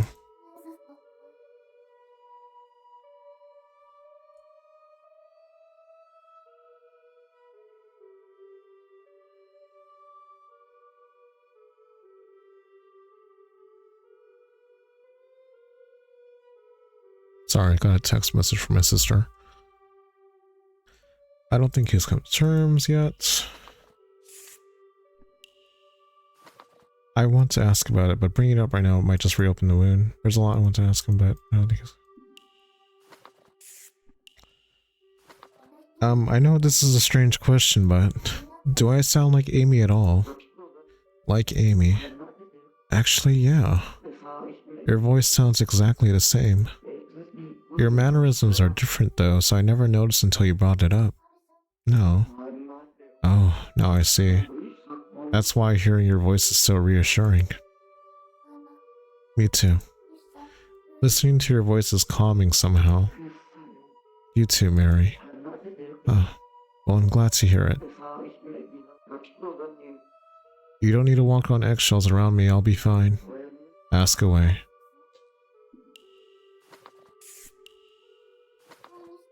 Philip, you said that Amy was dead, but are you sure she really died? You said the plushie was all they found, right? Did anyone actually see her die? Well, why were you so convinced she's gone? Well, I mean, she broke out of the facility and just vanished. There'd have been no way to help her. The doctors at the Blue Building said as much. Oh.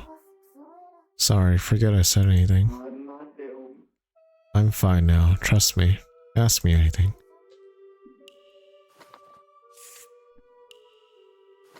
So, remember how I said that the moon fell about 6 months after Amy disappeared? Yeah, I remember. Truth is, at that very moment that the moon came down, you were on the phone with someone. Do you remember who it was? I mean, like I said, the only thing I remember after Amy died is going to visit her grave and nothing else. I see. Sorry for bringing it up, but you see, something doesn't seem right. Really? Yes, I know it's impossible, but... So about the call I mentioned. The thing is, the person you were on the phone with when the moon fell, the other person said they were Amy. Amy? Amy. Hold on. Didn't you say Amy died long before the moon fell? I did, yes. It fell half a year after she died. But you were talking to her when it fell. I was? But she was dead, wasn't she? She should have been. How could I have... That's right. Now I remember. Long before... what are you talking about? Long before what? Did something else happen in the past? I was on my way home after visiting Amy's grave. There was a full moon that night. I called her room at the facility. With her gone, the emptiness got to be too much for me. So I dialed the number to her old room, a number that would never go through. I sat there listening to it ring and prayed like there was no tomorrow. I didn't care what answered, a ghost, a demon, anything as long as I could talk to Amy again. Just, please pick up. I never wished for something so hard. And someone picked up.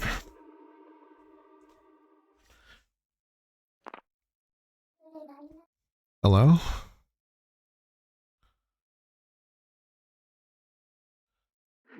Wait, did someone just say hello? It can't be. That voice, is that you, Amy? You're alive. Amy, it's me, Papa. Oh. Amy, what's wrong? Why aren't you saying anything? I know it's you. I never mistake your voice. I haven't the slightest clue how you're on the phone with me right now. But knowing that you're still alive, I have no words. That alone saved me. Amy, why won't you talk to me? Are you angry at me? Oh, I know.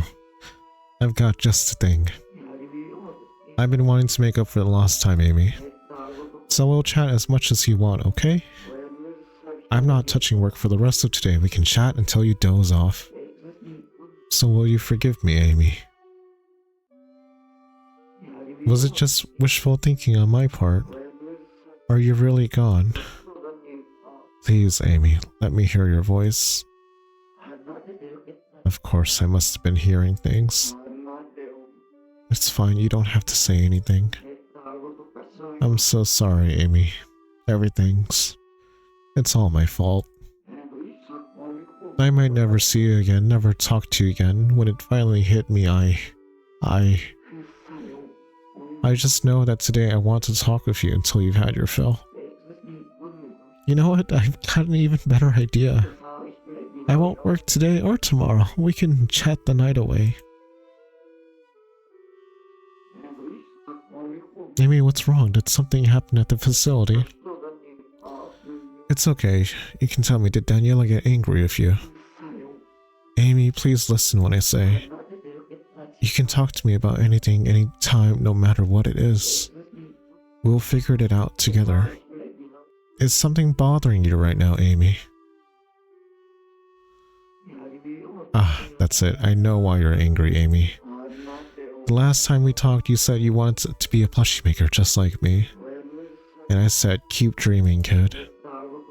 That was a horrible thing for me to say. I'm really, really sorry. I was wrong. Everyone has a right to do what they enjoy. Look at me. I started making plushies as a hobby, now they praise me as some master craftsman. Amy, you can eat what you want, live where you want, wear what you want, and live how you want. If you want to wear that big plushie like pajamas even, go right ahead. What I'm trying to say is, you can do anything, be who you want to be. If you want to follow my footsteps, I'll be your first and biggest fan, I'm for sure. By all means, make mountains of plushies and be a better designer than I ever was. Please, Amy, answer me. You don't have to shoulder all of this by yourself. Amy, please say something. Papa's worried about you. You don't have to shoulder this all by yourself. If something bad happened at the facility, it's okay to tell me about anything, Amy. Thanks, Papa. It's me, Amy.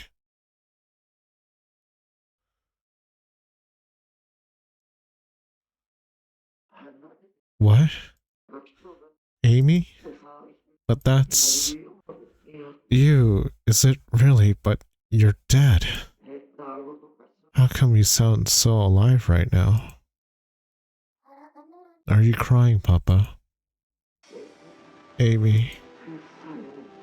You don't hate me, do you, Amy? You're not angry at me.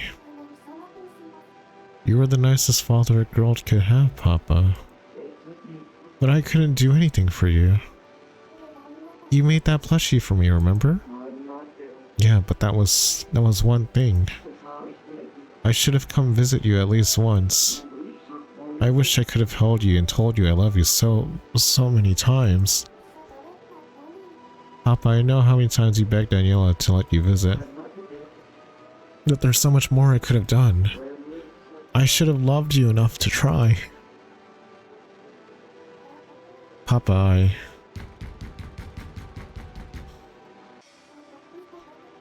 someone's coming, I have to go. Amy. Sorry, Papa, I have to hang up. Amy, what's wrong? I want to keep talking, please don't say you have to go. It's okay, Papa. We can talk again later. Let's talk like we always have. Papa, I'll sneak away to call you. On the next full moon.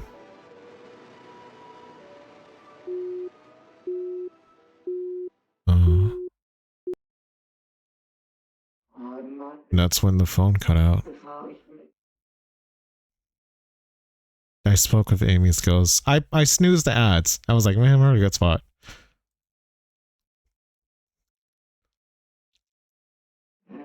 I remember now. Thank you, Mary. So, yeah, we snoozed the ads. Take myself anyway. No, Arc. I mean, I was gonna wait anyways.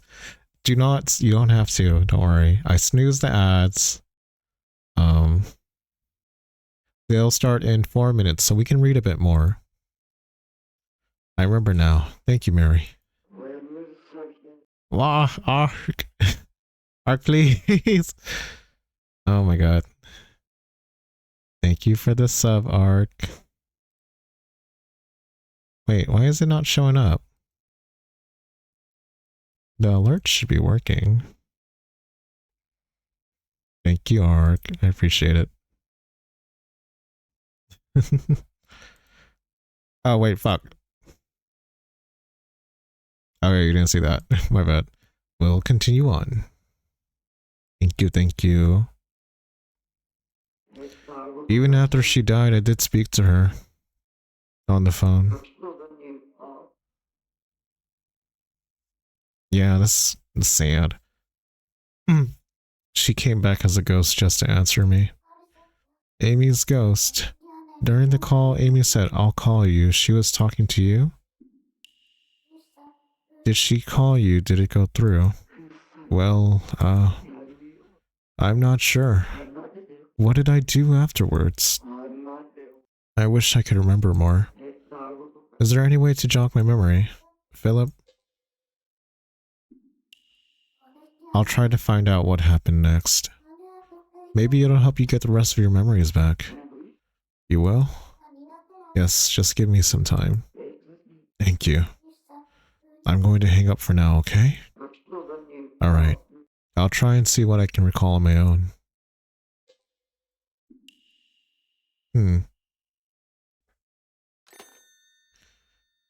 Interesting.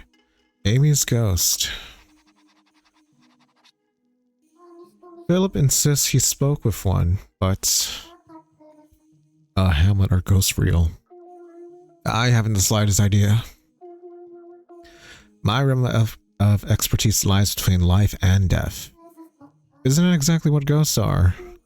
Far from it. Ghosts are the essence of the dead, the wholly, completely, truly dead. I guess you're right. At any rate, while I cannot help you with this ghostly situation, hypothetically speaking, perhaps Amy was alive and well after all. So not a ghost.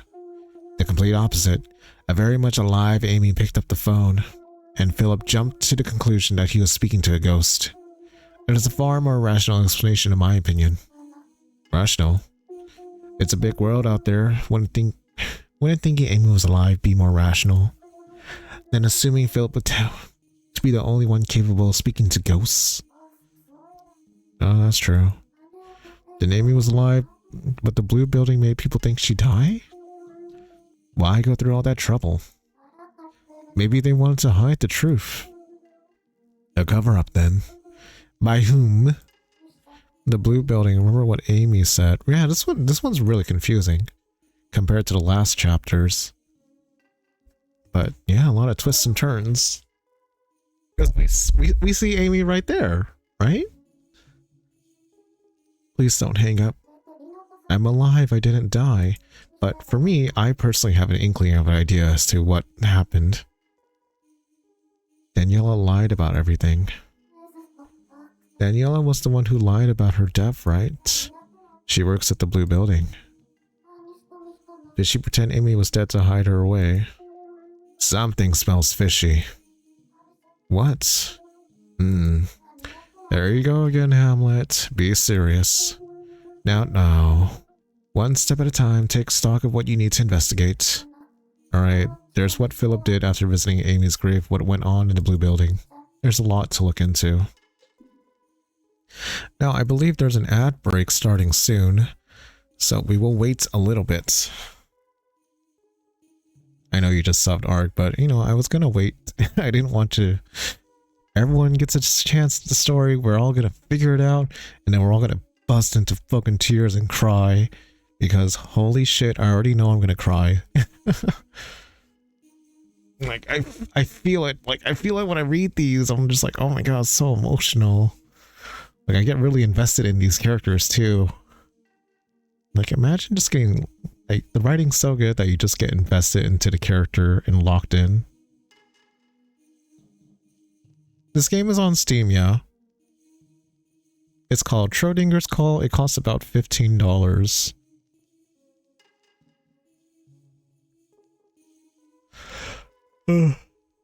It's a visual novel. It takes about 10 hours to complete, but you know, since I'm reading it, each episode takes like 3 hours.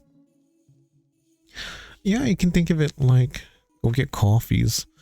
I will later, but we're gonna finish this episode first. We're gonna cry for like a hot 30 minutes, and then yeah. Crying is cool. But I want to figure out what's going on, what's happening, and then we just gotta wait for the ads. Gotta wait for these fuck-ass ads. Yeah. So, let me say hi to everyone again. Hi Archias, hi Aslan, hi Peter, hi Lobo, hi Star, hi Rogar, hi Azora, hi Else, hi Gadget, hi Skittles, hi Ome, and hi Shodu. I hope you're having a good day. Welcome back from the ads. Let's continue on with story because lots of questions I want to know. I want to know. Come to think of it, during the unfinished call. Papa, it's me, Amy. You have the wrong number. No, I don't, Papa. Don't hang up. Are you trying to tell me Amy's been alive this whole time? Yes, don't you believe me after all the times we've talked? Philip sounded like he thought it was someone else on the phone. I'll check my notebook. That was the first time dead Amy called Philip was sometime around here, and some time passed. Even during the unfinished call, Philip was on the phone with Amy, but his tone was so different. But why? If I may, Mary, I did happen to notice another peculiar detail. What's that? During the call between Philip and Amy, the conclusion was rather what? Papa, someone's coming, I have to go. Sorry, Papa, I have to hang up. Now that I think of it, there was a knocking sound, and Amy ended the call in a hurry. Was she hiding from someone? My thoughts exactly. Whether Amy was in body or spirit, something is clearly amiss. Yes, you're right. Then there's a reason she had to hide. Why was Amy hiding? I'm all for asking around about the facility. I think it's about time I really should get back to Peter. To Peter? Whatever for? Have you business with him? You should forget already. Peter asked me for a favor. Hey, Mary. I forgot what voice I gave him. Hey, Mary, you mind figuring out what happened to Philip for me? Not knowing what happened to him, it irks me, you know? He's a stand-up guy. He wouldn't get it like that for no reason. Okay, I think that was the voice I gave him. Now might be a good time to let Peter know.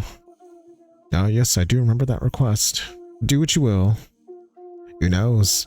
Our delightful delivery man may surprise us with his insight. Do what you feel is right, Mary. Alright, gotta call Philip. Or Peter. Oops, I'm getting fucking 0818.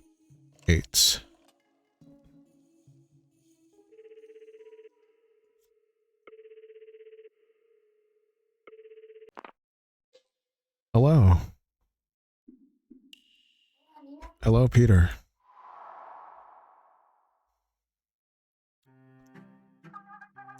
That you, Mary? Hello, hello, can you hear me? Yes, hello, you sound well. Yeah, if there's one thing I got, it's pep. Been waiting to hear from you. You remember what I asked for, yeah? Peter's favor was about Philip. Yep. So how'd you go? Find anything good? Yes, quite a lot, actually. Man alive. You're a darn good detective, Mary. Detective? Ain't ya? Who else could dig up dirt on a guy like you never met? Oh, actually, I have his phone number. I just gave him a call. What? Oh, come on, that's cheating. I didn't mean to. All you have to do is ask him, where's the fun in that? It's not that easy. Philip has lost his memories too. He what? Me and him are in the same boat. Yes, that's right. Now, guess I'll let you off the book this time. Anyway, tell me what you found, Kate. All of it. Saw something bad, like real foreboding. Can't get it out of my head. It's driving me crazy here. Something foreboding? Yeah. Can barely remember a darn thing, though. I know Philip was there soaked to the bone and about to bite the big one. Pretty sure I yelled something at him. Just the memory ain't clear. Philip was drowning? Maybe talking about Philip a bit more will help him remember. Well, ain't this a downer? That guy could use me to pick me up. Not to change the subject, but read anything funny in those letters? Funny? Yeah, way too many to count. Found a love letter written by a big shot composer once. Nearly busted a gut laughing. Love letter? What was so funny about it? It was... The whole thing was just pages on pages of smut jokes. Who does that in a love letter? This is a guy who's filling fancy parlors with beautiful sonatas. Write about bare ass loved. Bare ass love. My sides. Peter? You shouldn't laugh at people like that. Oh, this is the first time Mary's fucking laughing. I dedicate my bare ass love to you.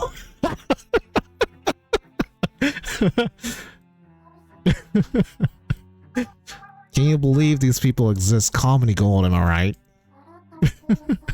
Yes, it's funny. Did they really write that? Might have stretched the truth a bit. But hey, I got a laugh out of your word for day. I guess. You ever gotten loves and letters in mail, Mary? I wonder. I'd have loved to deliver them to you myself.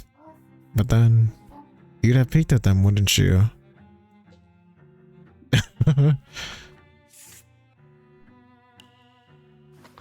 About that envelope you delivered to Philip.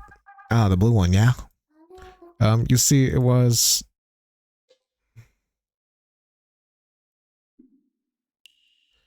a letter telling Philip that his daughter Amy died. What? Yeesh, Mary. Talk about dark humor. That plushie, it was for him to remember Amy by. Oh no. No wonder the old fella nearly broke down. He was always bragging about his little girl. I remember him calling her his little ray of sunshine. But also, there's more to the story. More? What you mean more?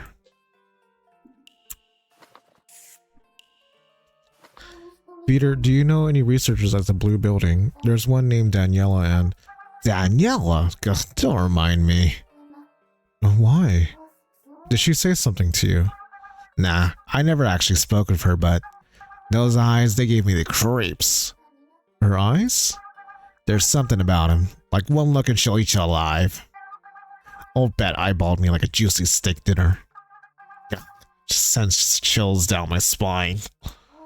Really? I'm telling you, she looked at me once like she had that. A tasty morsel just walked in and looked written all over her face. You really think so? 100%. Kind of shocked I made it out in one piece, honestly. What you mean more?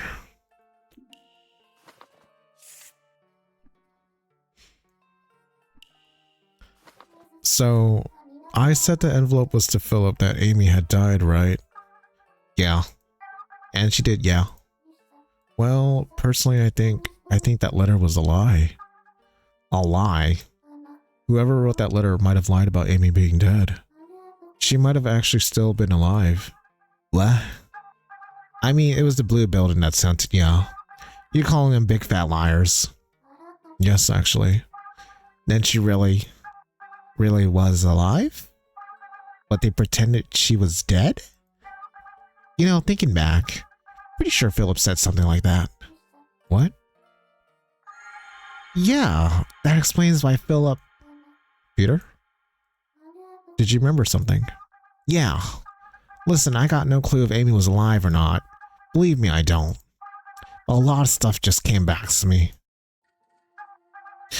Philip said something darn close to what you just said, Mary. What was it? The ocean. The ocean? What about it? Philip was at the ocean that day. Was blowing up a storm back then. Blew all my letters away. I went all the way to the pier chasing them. And then I heard something splashing around in the water. I went to check it out. The splashing grew louder. And I saw Philip drowning. I dove in without a second thought, focused entirely on saving him. I grabbed him by the scruff of his neck and swam back to land. Phil was soaked to the bone, practically on death's door. Scared out of my wits I was. Thought he died right in front of me. Guy could hardly breathe, yet he was clinging onto a seashell like it was worth more than his life. Even on land, he couldn't stand straight. I had to carry him back to my house. I yelled at him, obviously. The hell's wrong with you? I wanted to get my daughter a birthday present, he said. Cracked me a tired smile and showed me off the conch she'd been holding. Said Amy wanted one of these. Like he was proud of what he'd done. Even when he was drowning. Even when he can hardly stand. He wouldn't let go of that shell. Stupid idiot. He couldn't even swim. A second too late and he would have died, yet he kept grinning like a darn lunatic. I heard Amy had died, so... You idiot, your daughter. Your daughter's already... But I couldn't say it. I should have told him your daughter's dead, ripped the bandage off. Should have beat it into him how stupid it was to risk his life for someone already dead. But looking at his eyes, I just couldn't bring myself to. Philip, he was convinced Amy was still alive. Even spoke of her ghost on the phone. It's just like you said, Mary. He told me. No, I really called her yesterday. This time I will fulfill my promise. I didn't know what to do no more. But dashing his hopes like that, I couldn't do it. So I helped him prepare the present. The two of us stuffed cotton in that shell to keep it safe. We even prepared a birthday card. Birthday card? Yeah, since it was Amy's birthday, you know. He scrawled out a few words with a big smile on his face, and I stuck it in the back of the box. We placed the shell inside, got the box all fancied up, even put a bow on it. Once we sealed it, he cracked me another smile, and gave me the most wholehearted thank you, Peter, I'd ever heard. I didn't know what to say. Could only muster an email like this, and he laughed all bright like, Peter. Anyway, that's how Philip was like. I see.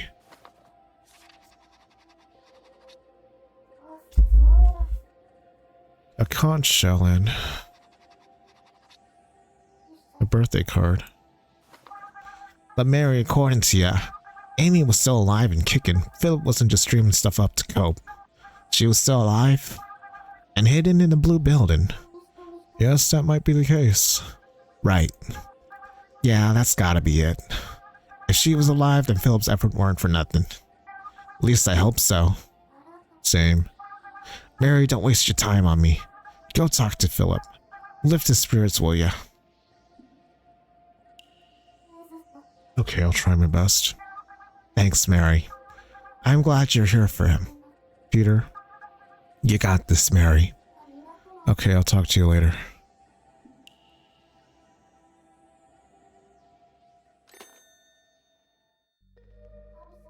Peter, you seem genuinely bothered.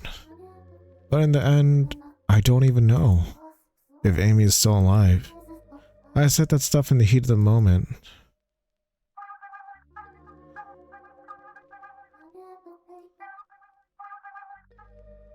The blue building hid Amy away. Could that really be? I don't know if I'll get answers, but I'll try calling someone. Why would they fake Amy's death?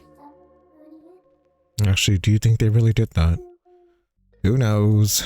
If they did, perhaps it was a protected facility secret. A discreet experiment that needs to be hidden from the masses. Are you saying Amy was a lab rat? Calm down.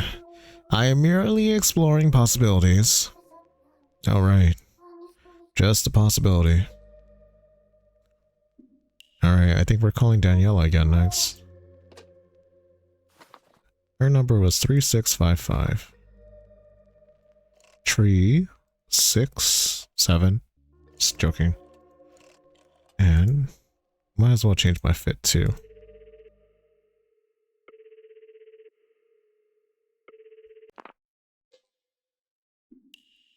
Hello?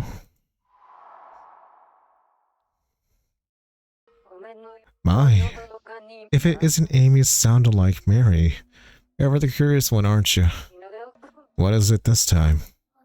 Well, I had something on my mind. Let me guess. It's about the ghost call that man was so obsessed with again. He was a very troubling individual. Troubling? How so? You try processing the loads of gifts he sent to the facility? Dreadfully time-consuming, I tell you. Loads of gifts. Well, never mind that. Why do you want to know, Mary? I'll entertain any question. Really anything. Within reason, I, of course, reserve the right to determine what counts as such. Sounds convoluted, but thank you anyways. Maybe I should double-check my notebook. I've been asking everyone this, but do you have any burdens, Daniela? I assume you mean psychological ones. Yes, not just you, but a lot of people have some sort of burden, it seems. And I've listened to them all. I was just wondering if anyone's weighing on your mind too. Actually, maybe I'll try giving her a fun voice. Like, kind of wacky crazy. Myself? Nothing in particular comes to mind. Really? Really? An unusual reaction. You seem disappointed that could be free of mental trauma. No, that's not what I meant.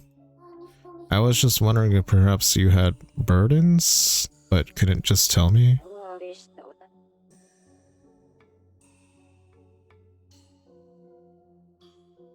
Well, if you're that curious, I can tell you.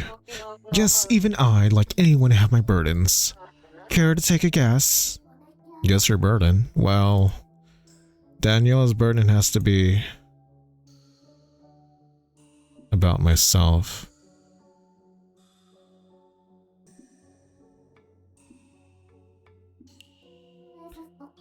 Could your burden be about me? Did you and I know each other in the past? Mary, stop. Do you hear yourself? Right, I just got a sense of deja vu from you, or not. Or not, she says. Awfully quick to dismiss your own theory, aren't you? Sorry. So have we met before then? We have. Really? Do you really think so? Which is it? I wonder indeed. Are you toying with me? Who knows? Ah, Mary, always such fascinating reactions. You are toying with me.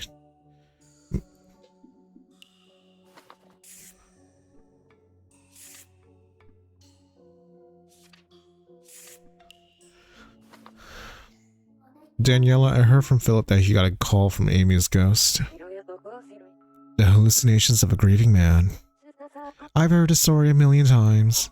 I got a call from Amy's ghost. I can talk to Amy, he said. Mary, who do you believe? Me? Do you believe me when I say Amy died in a fire 6 months ago?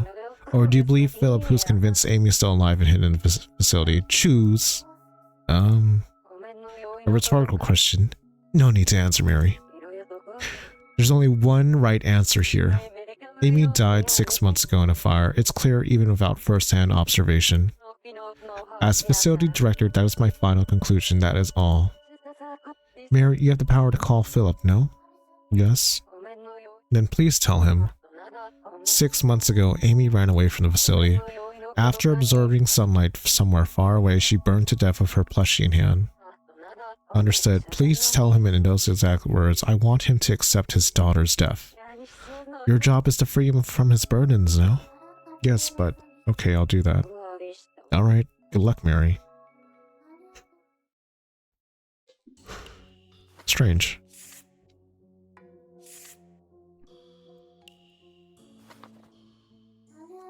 Daniela, may I ask something? Philip spoke to Amy multiple times after her death, but... Are you referring to his hallucinations again? That yes, there's something odd about it. Amy was acting like she was hiding from someone. What are you implying here, Mary?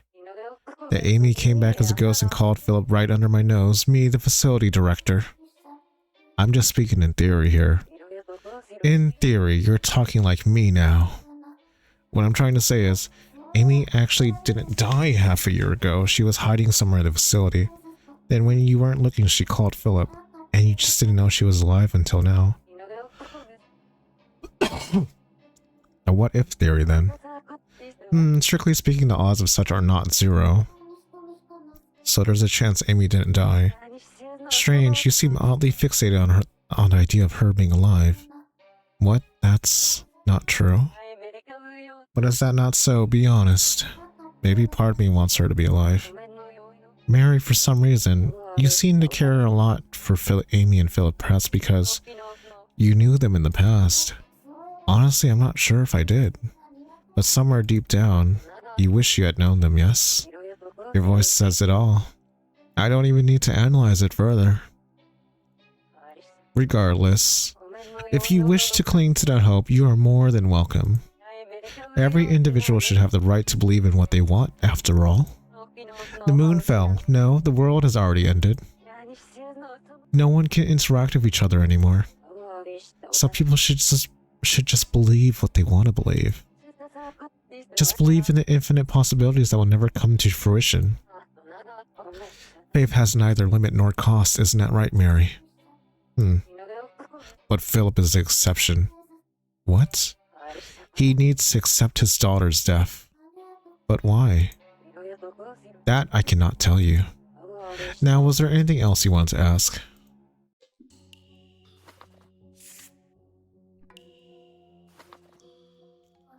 To change the subject, does a conch shell ring any bells?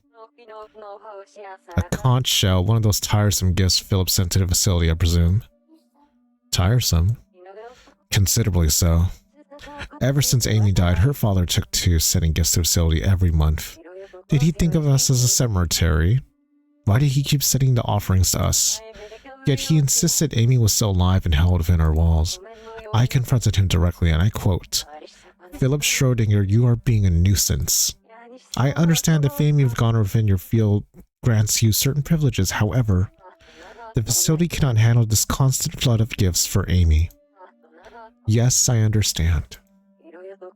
This is all for your late daughter. But policy dictates we cannot accept any of this. As such, we are forced to dispose of the gifts before the other children take notice of them. My sincerest condolences, Mr. Schrödinger, but I suggest you accept her death and move on. And if I may be blunt, please refrain from sending any more presents for Amy. Shall I repeat that? Your daughter, Amy, is dead. Please, for her sake, move on. And do refrain from bothering us again. Please do not treat this facility as Amy's grave. Even then, he refused to listen. I was at my wit's end. Then one day, we came up with a solution. Surely Philip would give up now. What was it? That's I cannot tell you. What? I've decided that's all I will say. No, okay then. There might have been more? I'm not sure. Understandable. For now, let's end it here. Alrighty? I think we've had our fun. Do you remember to pass on my message, will you? Message? Have you already forgotten you were going to tell Philip that his daughter died in a fire 6 months ago? Understood? Why do you sound like you don't believe me? Do you really think Amy hid herself in the facility and called Philip in secret? Truth be told, I kind of do. Or more like, maybe it's wishful thinking, but I want Amy to be alive. I want to believe she didn't burn to death, but instead survived and returned to the facility. And until the moon fell, she had lots of fun talking to her father over the phone. I see. As I said, you have a right to believe what you want. The possibilities are endless, no? Right. I think that'll be all for now. It was good to hear from you again, Mary. Yes, same here, Daniela.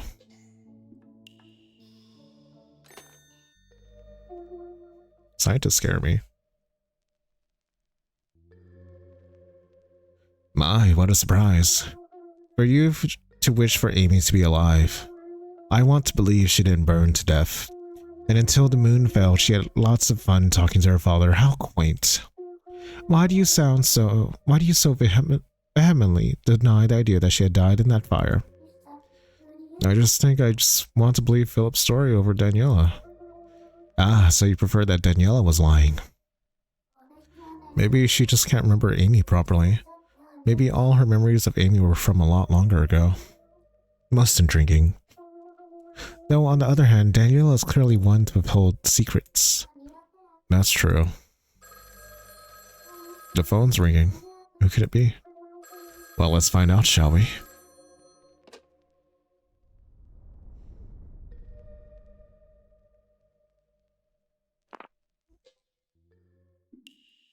Hello? Who's there?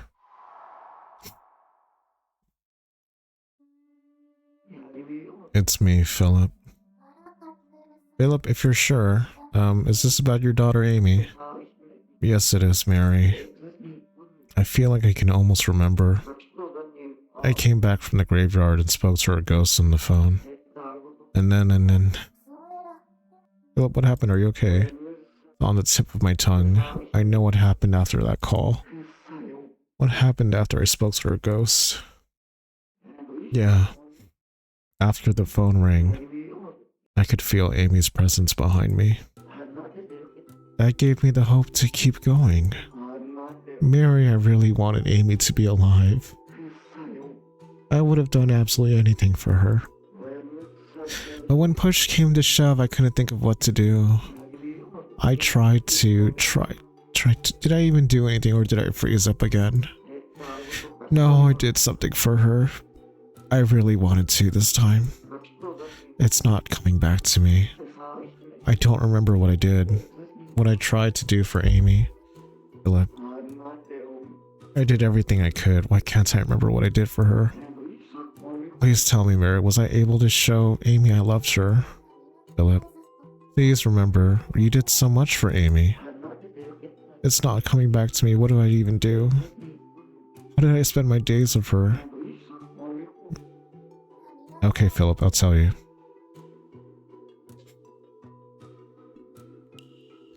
You found a conch shell for her, didn't you? That's right. I made a promise before she disappeared. I sent her a pretty seashell. Amy always adored the ocean. She said she wanted to see it with me. Yeah, she told me that many, many times. She wanted to see the ocean. So I wanted to grant that wish no matter what. How could I forget something so important? I did everything I could. Why can't I remember what I did for her? Didn't you send Amy a letter? It was a birthday card. Oh yeah, you're right. It was part of her birthday present. I wanted to give her something. Something special just for her. I racked my brains trying to figure out what make her happiest. And then I remembered, Amy always talked about the ocean. She wanted to go see it so much. And I promised to show her someday. I had long forgotten that promise. Only after she was gone did I finally remember. That's why I thought even just a pretty shell would. No one understood why I did what I did. You kept sending gifts to the facility. Even if Daniela denied it, you still believed, right? Oh, I see now. Daniela insisted Amy had died. I kept telling her I talked to Amy and she wrote me off as a lunatic. It just didn't add up. There were no witnesses. Her statements didn't make sense. So Amy must have been somewhere in that facility. I believed that and kept sending presents. But was there any point in doing that? I can't remember what happened to the presents I sent. What happened to the two of us after? So you really loved her of all your heart. You worked really hard, you did whatever you could. Did I love her properly? Was I able to properly love her this time? I wanted to get it right this time. I always wanted to since then. The mere thought of losing her, I couldn't bear it. Nothing. I couldn't tell her properly.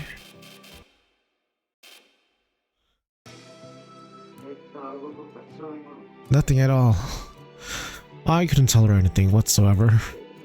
So please, over and over and over and over, I called her to tell her that I love her. Every full moon, we spoke to each other. We called each other many times. What do you mean by that? Me and Amy called every single month. She'd always pick up for me. We'd call the night of every full moon. We called each other every single month. Yeah, every night of the full moon. If I sent a present, she let me know she got it. She always sounded so happy when she thanked me. With every call, I was more and more convinced that Amy wasn't actually dead. She'd greet me so cheerily every month, and she'd always respond to me with gusto. Who in their right mind would write her off as a mere ghost? She's alive. She must be alive. How could she not be? When she calls me Papa with such enthusiasm. I'm feeling bad. She has to be. even when I sent her the birthday present. Amy called me back when I'd written on the card. The birthday card. What did she write? The card. I believe I wrote, you're still what? Philip, what? What did she write on the birthday card? The card, what did I... Oh, I remember now. On the card, You're still alive, aren't you? I fucking knew it. They did a lot of foreshadowing in this episode. That's what I wrote. And Amy answered me the next time we spoke on the phone. Of course I'm alive, Papa. I'm right here. That's why I know Amy is alive and well. Don't you think so too, Mary? You're still alive, aren't you?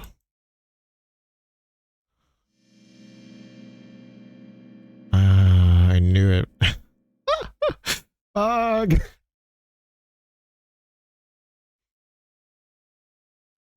It was Mary. You truly are still.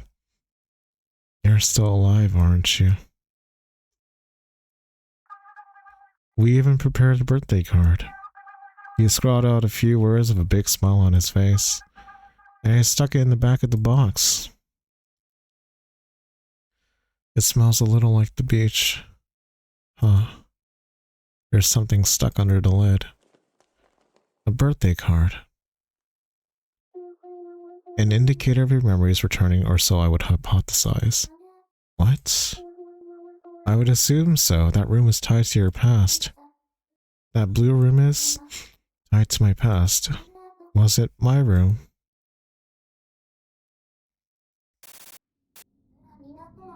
Philip, did you really write that? You wrote, you're truly alive, aren't you? I did. Philip, was your daughter...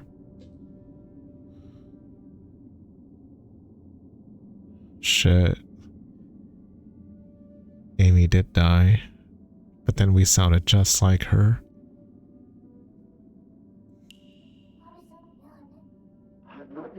You're my daughter? Don't play games with me, Mary. I've been very clear. Amy is my daughter and she was alive. She wasn't dead. I went to see with my own eyes. Yes, to make certain I went there. Philip, where did she go? What did she want to find out? Where? Where did I go? Building. Now I remember. The blue building. I went to the blue building. I saw it all with my own eyes. These two eyes. What did you want to find out? I had to find proof that Amy was still alive, so I went there myself. Amy must be alive, but she is waiting for me to save her. I went to the facility. There I saw. What did you see?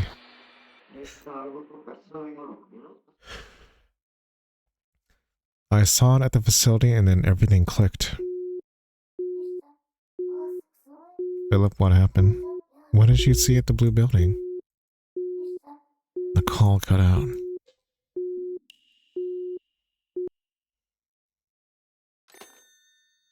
Ugh. They were foreshadowing it the whole time. That letter, Mary's voice. Yeah. I can't think straight. I feel... Hamlet, what's happening? Hamlet, where are you? Why did you leave? I have to stay calm. Try to collect my thoughts. I need to go over what Philip said, one step at a time. The message Philip wrote on the birthday card, it was exactly what I saw in the blue room. Was it just a coincidence? No, it can't be. You're still alive, aren't you? You wouldn't normally write that on a birthday card. Why was that card in my room? Was Amy my friend? Or am I Amy? Am I Philip's daughter? Is it possible Is my name not Mary? Poor Philip. He said he called Amy every month. But not just once or twice, every month for so long. Amy must have been alive. But why can't I remember anything? If only my memory would. Philip called someone every single month. Amy, she must have been alive. But then something doesn't add up. Why did Daniela hide the fact? Philip said he went to the Blue Building to check something. And there he finally understood the truth about Amy. Or me. What exactly did he find out at the Blue Building?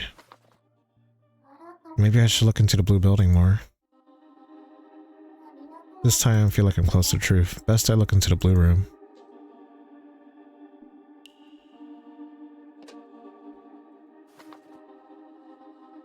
Let's call Peter first.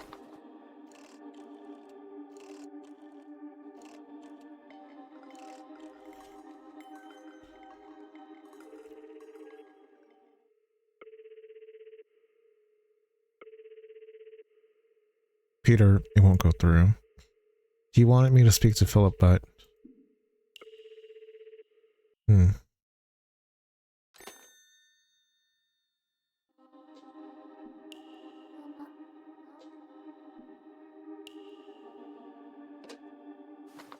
Let's call Daniela.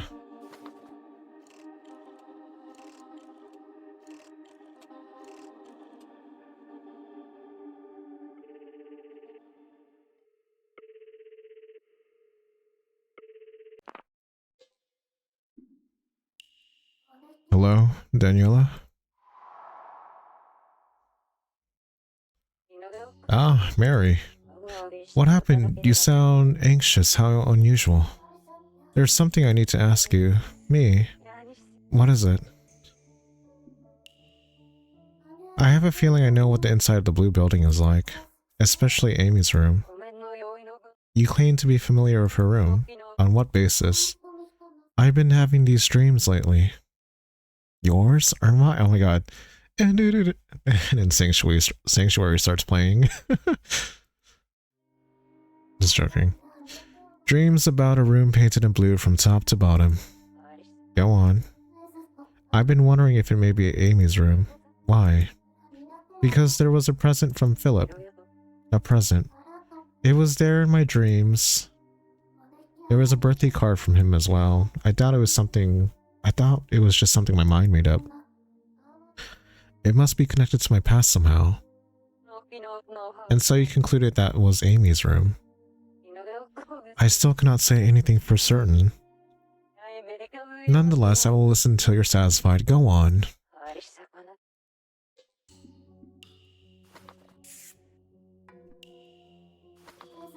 I wanted to ask about Philip. Apparently he's been to the Blue Building before. Has he now? Poor Philip said that Amy is still alive. I think that's why he went to the facility. He was looking for Amy. I see. You see, do you not remember it happening? You are correct. Philip has indeed come to the facility before. He claimed to be in search of evidence that Amy is alive. I knew it. He has been to the facility, and then what happened? He said he saw something there and that he understood everything. What did Philip see? Please tell me, Daniela. I cannot at this time. Why not? I cannot tell you that either. Moving on, let's talk about something else. Ugh. When we first spoke, you said my voice sounded like Amy's, right? Indeed, I did say that. In fact, I still think so. The two of you sound so much alike. The thing is, my name might not be Mary, but actually Amy. In other words, I might be Philip Schrödinger's daughter, Amy. You, Amy? What an extraordinary theory. In all the time I've observed you, Mary, this has truly been the biggest surprise. My real name is... Goodness, have you forgotten your own name? Your name is Mary. Remember that. My name is Mary. Or at least that's what I've been going by. Was I Amy before all of this? Mary's not even a name I remember by myself. It's the name Hamlet gave me. I stuck with it ever since I had no memories.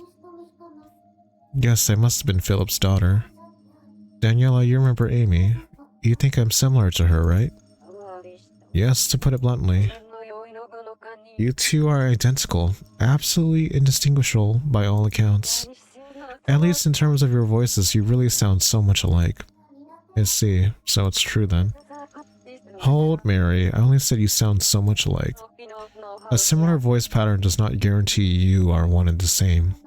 Well, yes, but it's not just that. Similar and same are vastly different concepts. As different as the sun and moon, both are orbs in the sky but serve different purposes. I expect you're smart enough to understand that, Mary. Mary. Yes. Regarding your dreams, the ones about the blue room. Correct. Are you claiming that the room in your dreams is from the blue building? And that was where Amy resided? Yes, there's no other explanation. Then, do you also claim you're familiar with the contents of said room? Yes, I do. In that case, may I conduct a simple test? I'd like to see whether your claims hold weight. What do you mean? Nothing to worry about. Just a few quick questions, a quiz in a sense. Do you consent? By the end, it may provide us with a better grasp on your identity. Okay. I'll do it. 21 and me. And without further delay, question 1. Did the blue room Amy resided in contain any windows? Windows, I think I made note of this. Are there any windows? Well, the room, whenever they show the flashback, there's a big window with the moon. Yes, there were. I could see the full moon. Interesting, a fair deduction. Correct. Amy's room did have a good view of the moon. Second question. There was a desk by the window, and there was usually something placed on it. What was it? The real Amy can answer this in a heartbeat.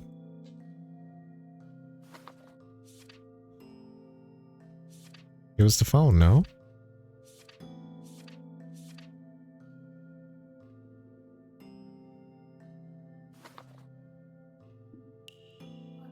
It was a phone. A single black phone sitting on the desk. I see. Correct? There was indeed such a phone in Amy's room. Moving on, this will be the final question. Something was hanging on the right wall. What was it? Amy would never forget what it was. It was,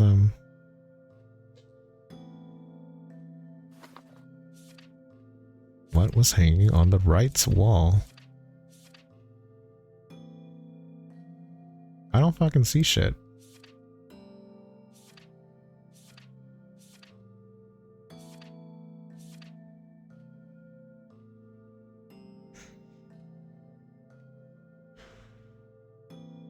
A mirror? A mirror? There was a mirror on the wall, faintly reflecting the moonlight. Correct. That does it for our little quiz. I believe it's safe to infer that you truly did see Amy's room. Of course I did. I even know what was written on her birthday card.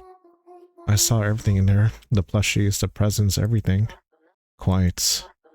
Per my observations up to this point, I conclude that you were or are indeed Philip Schrödinger's daughter, Amy. I was Amy. So Philip really is my papa after all. Oh, what an interesting reaction. As full of surprises as ever, my subject. I was in that room right until the moon fell. I lived there as Amy, and I shared calls with Philip. But then why?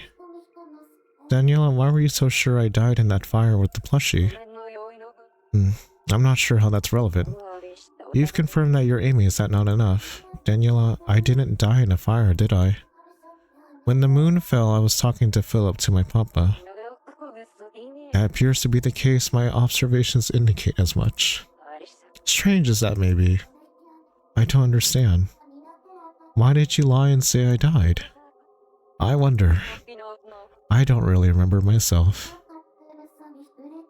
Really? Did you really forget, or are you just pretending because it's easier for you? Be honest with me, Daniela. Calm down, Amy. You want to know why I claimed you died in a fire along with your plushie? You want to know why I made up such a story? I don't remember. I am telling the truth, I sincerely do not remember. That is all. Daniela, please, I beg you, stop pretending to forget. Just spit it out. Say, Amy, I had a reason for lying to you. Say, Amy, you didn't die in that fire 6 months ago.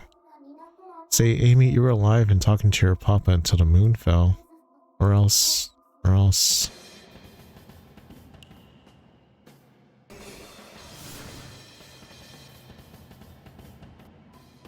Huh? What just happened? Where am I? A blue room? Why am I here? Why am I here? I was just speaking to Daniela.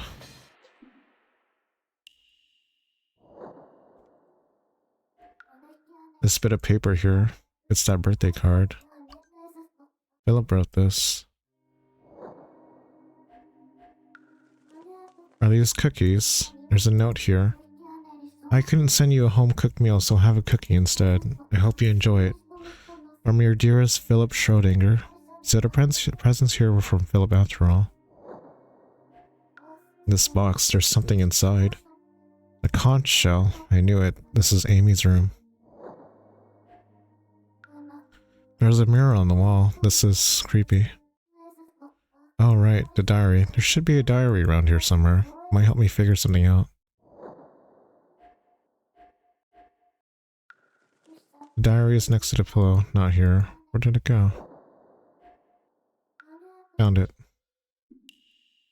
I just need to read this.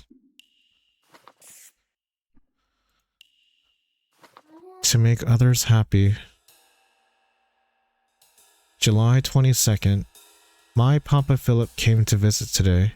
He said Amy is still alive, let me see her. I went out of the facility to meet him. He stood there by the gates.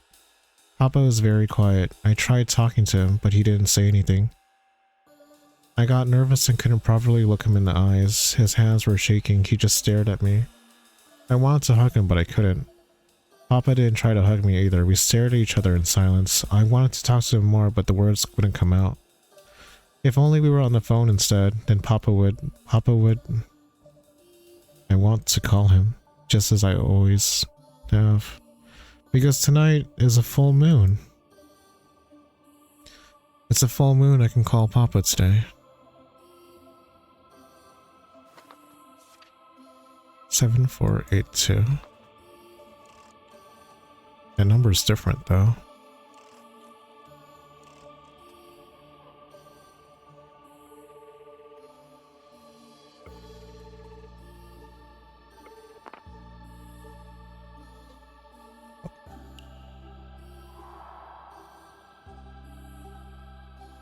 Hello?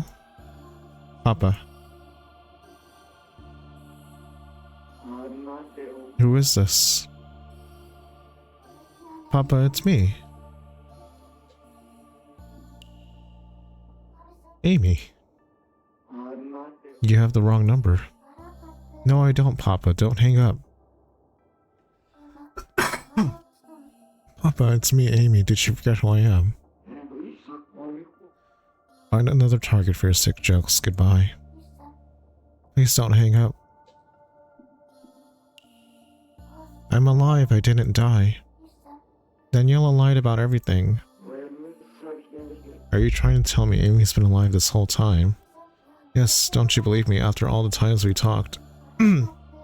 Please don't fall for her lie.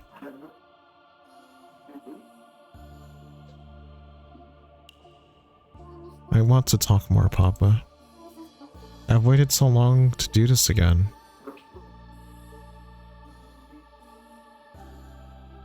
Papa. Papa. There's so much I've been wanting to say. How could I ever forget?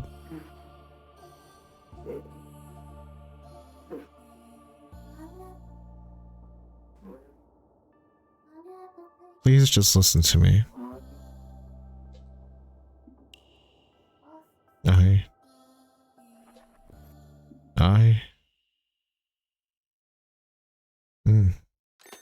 questions. I am? What am I saying? Where am I? Did I wind up in that room again? What I saw in there... My room, it was filled with gifts from Papa. Among them was a note. There's a note here. I couldn't send you a home-cooked meal, so have a cookie instead. I hope you enjoy it. From your dearest Philip Schrödinger. It was signed by Papa. I really am Philip Schrödinger's daughter. I really am Amy. That diary.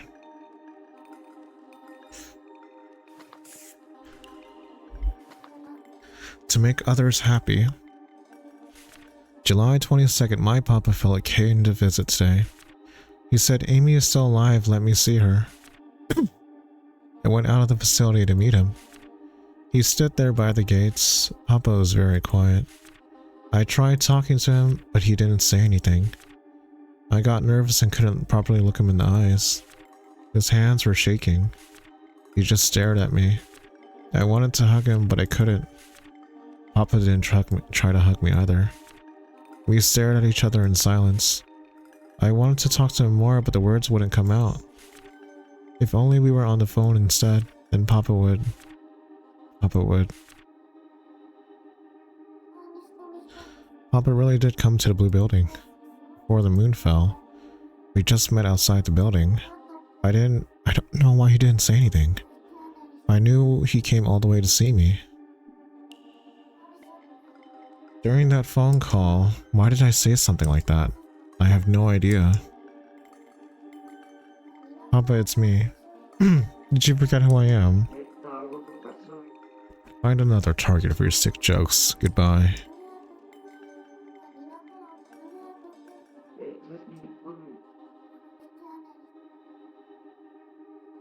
The words came tumbling out on their own like I said them a million times before. The same words from the unfinished call. That was a memory. My memory. I was there when the moon fell. I was in that room speaking to Papa. The blue building, what Papa did, who I am, I understand now. I need to call Papa. That's how I'll get my memories back. Something deep within me is saying so.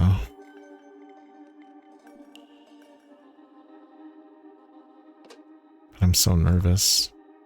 It's the same number. 4, 2. A lot of things just don't add up.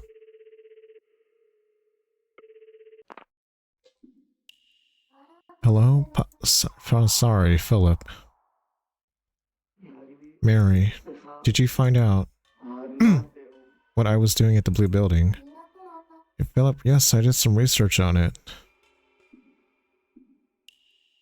In that room, I found her diary. In it, she wrote about meeting you. That time you went to the blue building to see her.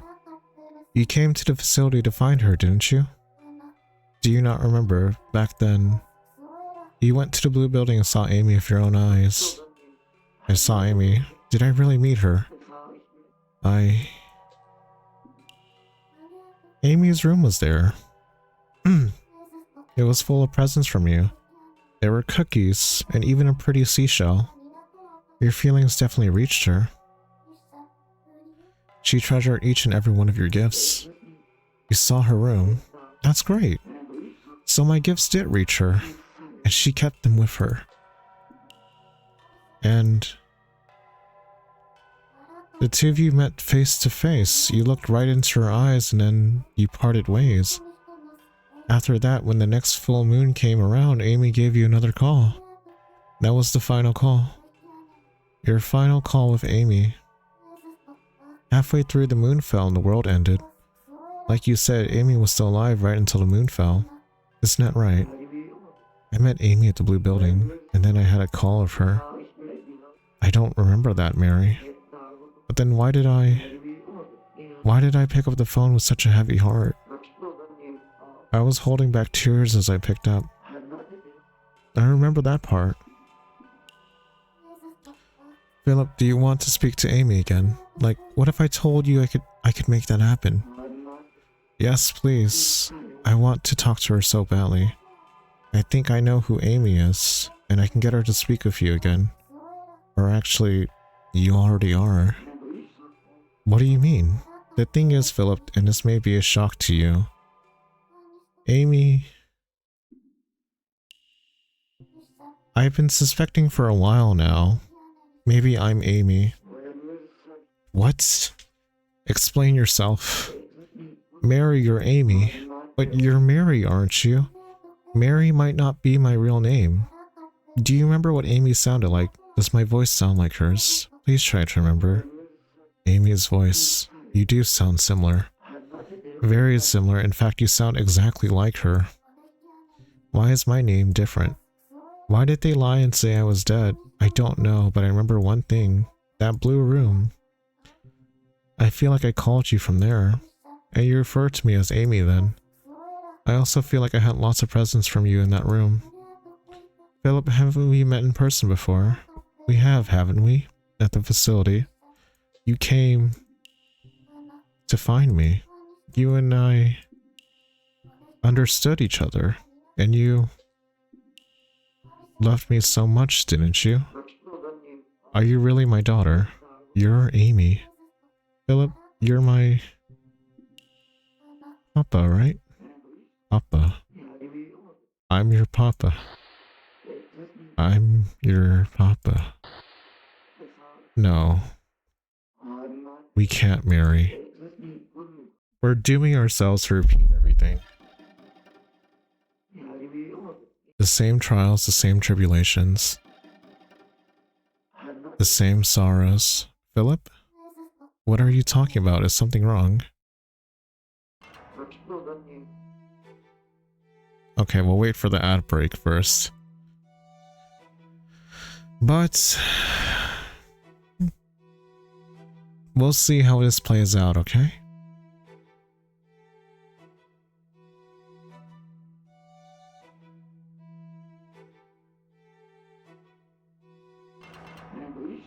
If only I hadn't said such things. We weren't always just out of reach. We never should have called. I couldn't do anything for her. If only I hadn't said that in our first call. And there's ad break. We wouldn't have suffered. We shouldn't have met. Philip, what are you saying? Why did you have to disappear? Mary, why did you have to pick up the phone? I knew it. So we're gonna wait on ads first. And yeah. Be safe and agile. Amy did.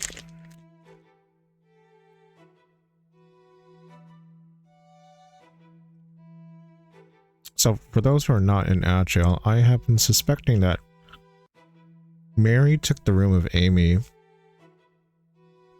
and her voice was very similar to Amy, and that when Philip saw Mary,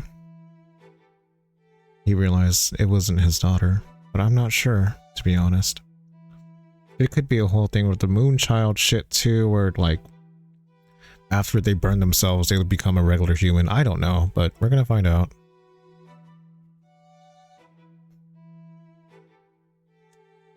Just waiting for ad break first.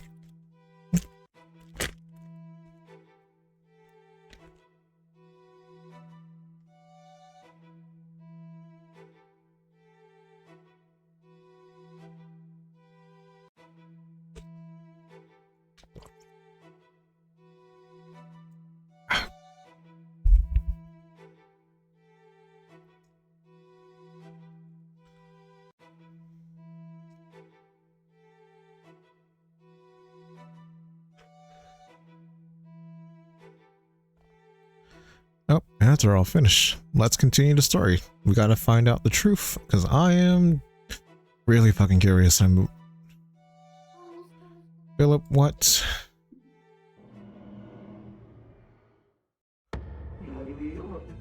I couldn't give Amy the love she deserved. I was a terrible father. What? Why would you say that? You showed Amy plenty of love. No, you don't understand. Why would you say such things? My love never reached her. Your love always did reach her. How would you know? Because I'm Amy, I'm your daughter. No, you're Mary. Philip, please believe me. Philip, listen to me. Your love always reached me. I may not remember it, but I always looked forward to speaking to you. I was happy that you loved me so much. At least, that's what I think. No, no, no. None of my presents ever made it through. How could you think that? Amy's room was filled with presents from you. And she wrote so much about you in her diary. The presents to diary. It's all wrong. All of it. It is not. I saw it. You don't understand, Mary. None of it ever reached her. It was all for naught. Everything I sent was just a waste. I couldn't give her anything. What are you saying? You dove into the ocean where you can barely swim just to get something for Amy. You gave her that as a present. It was in her room. Please remember, you sent her a...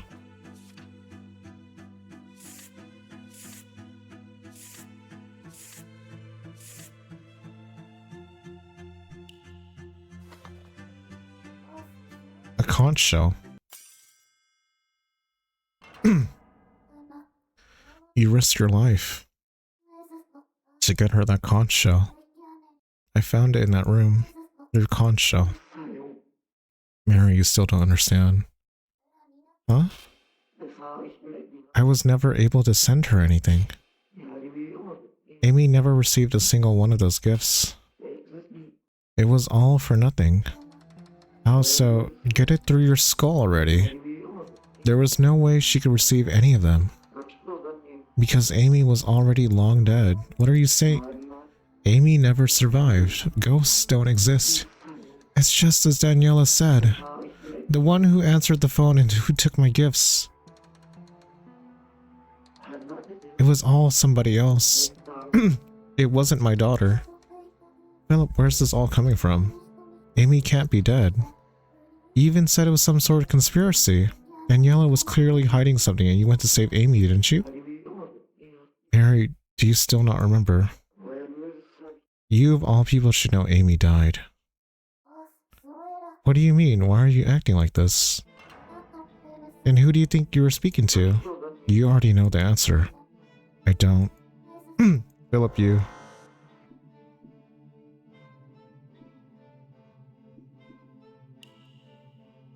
Came all the way to the building, blue building, to look for me. Right? Mary, you and me. We should have stayed away from each other from the start. Why would you say that? Didn't we see each other in front of the building? I tried to get a good look at you. But I was too nervous to look at you properly. We've met in person before, haven't we? Yes, that's right. We have met. Back then you kept staring at me, didn't you? I wanted to at least look at you while we spoke, but I was too scared. Yeah, I saw you at the blue building right in front of me.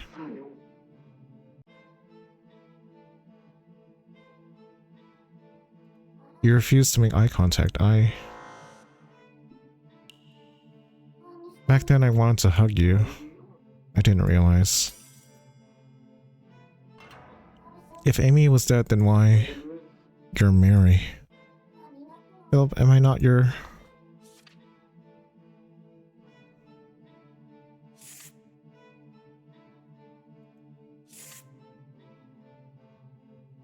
Actually, I don't really know.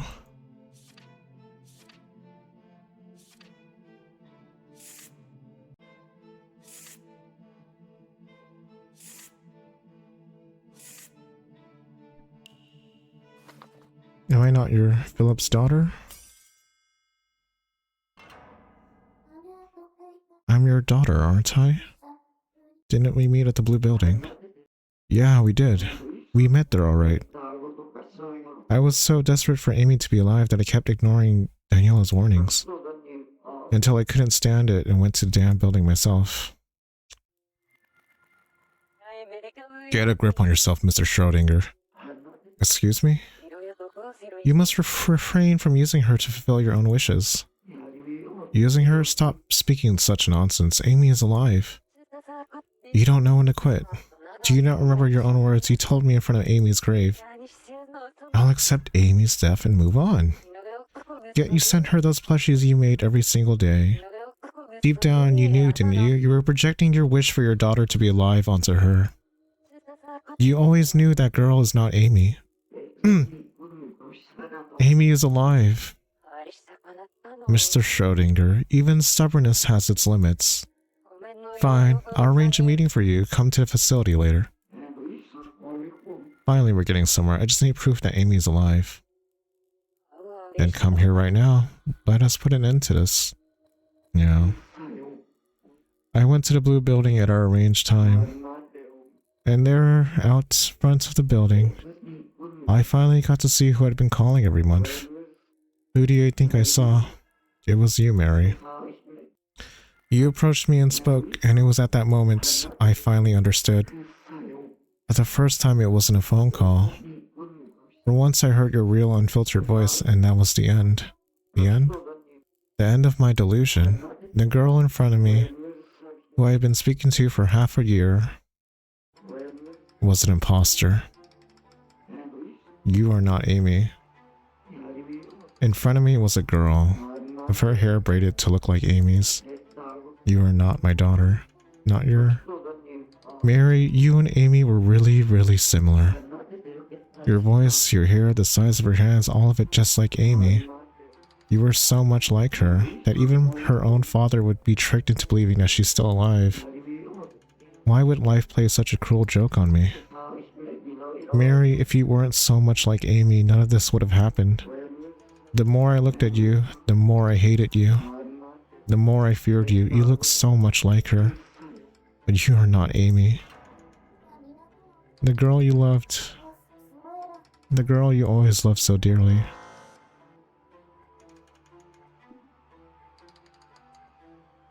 But was it me? Wasn't it me? I don't know. I just want Mary to be happy.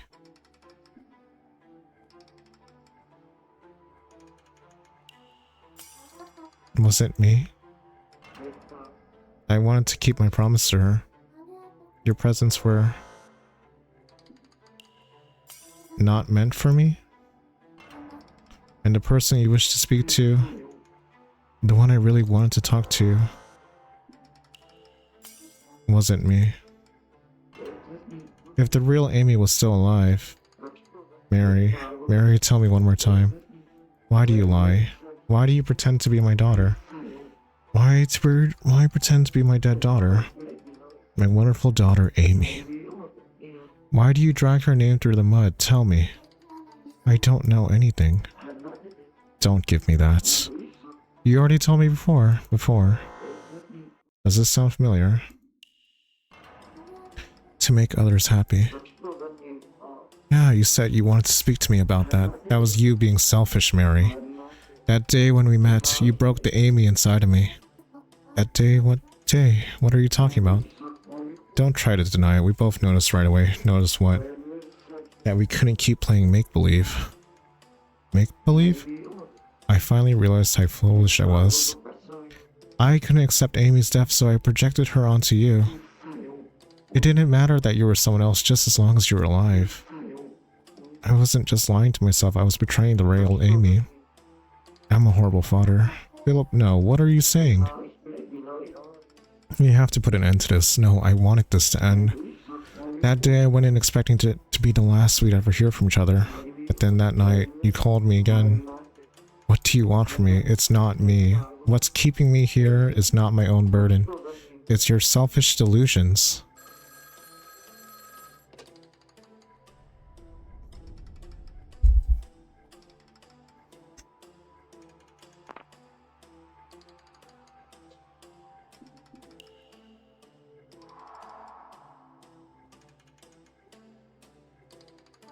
Hello? Papa?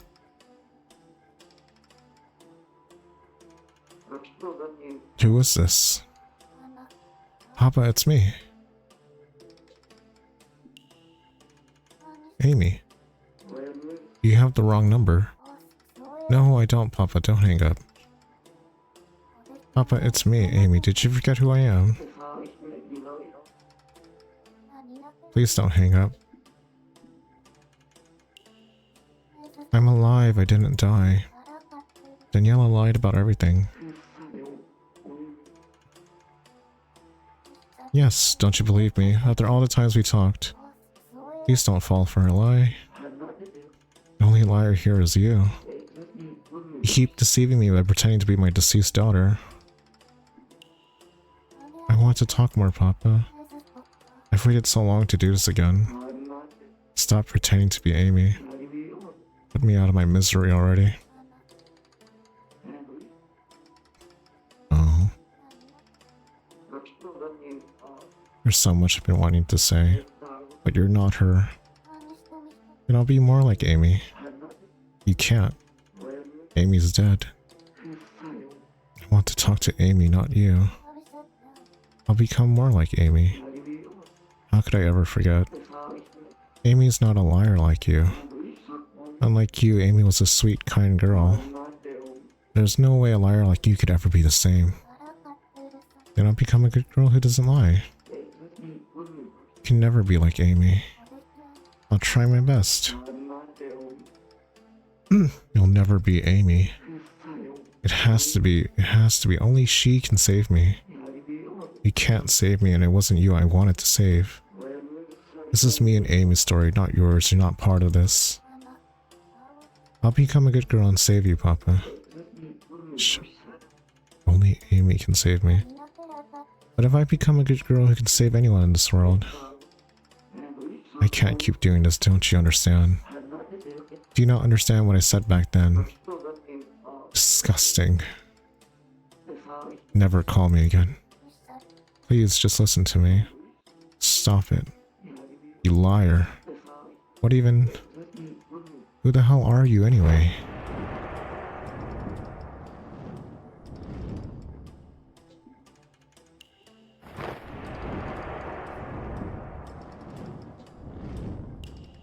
Who?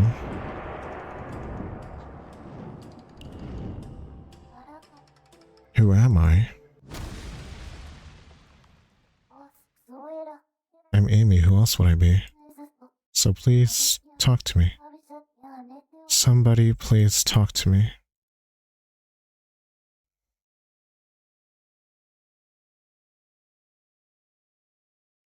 Was that episode 4? What the fuck? Was that it? Huh. Alright. I did say we were doing 1 episode a day. But it just left me with more questions, and we're all going to be left on a cliffhanger. So, yeah. That kind of... Goddamn, I want to play the next chapter so bad, but we have to wait till tomorrow. We have to wait till tomorrow, so... No more, okay? So, I guess we're gonna find out who Mary is. Because she's not Amy, that's for sure. It breaks my heart. But thankfully, we did not cry this episode. So, I want to thank everyone who stopped by. First things first, I want to thank Ark for the sub. I want to thank Alzora Fox for the sub. Thank you guys so much. It really helps me out. And for everyone else, thank you Aslan, thank you Peter, thank you Lobo, thank you Star, thank you Rogar. Thank you Oz, thank you Skittles, thank you Shodu, thank you Trashua. Thank you guys for stopping by. Cormac was here too, and I think Cedric too. But they were only here for a little bit. Yeah. I really appreciate everyone keeping me company while we found out this roller coaster of twists and turns. Because you think one thing to another thing, and then it's like one thing and another, and who's Mary? Yeah. Oh, I didn't go to my ending screen. Oops. Yeah. So yeah. So I'm gonna find someone for us to raid. I believe we raided Darkborn Plus. Did we raid him yesterday?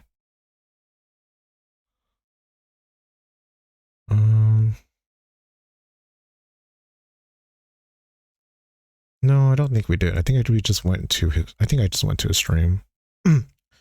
So yeah, I hope you guys have a good day today, and I'll catch you guys tomorrow. Okay, same time.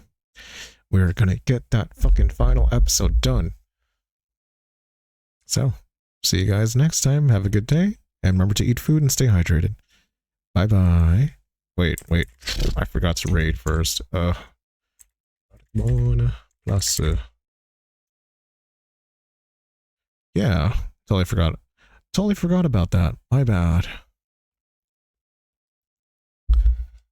Alrighty now. Okay, let's head out over there, okay? See you guys tomorrow. Bye-bye. Thank you so much.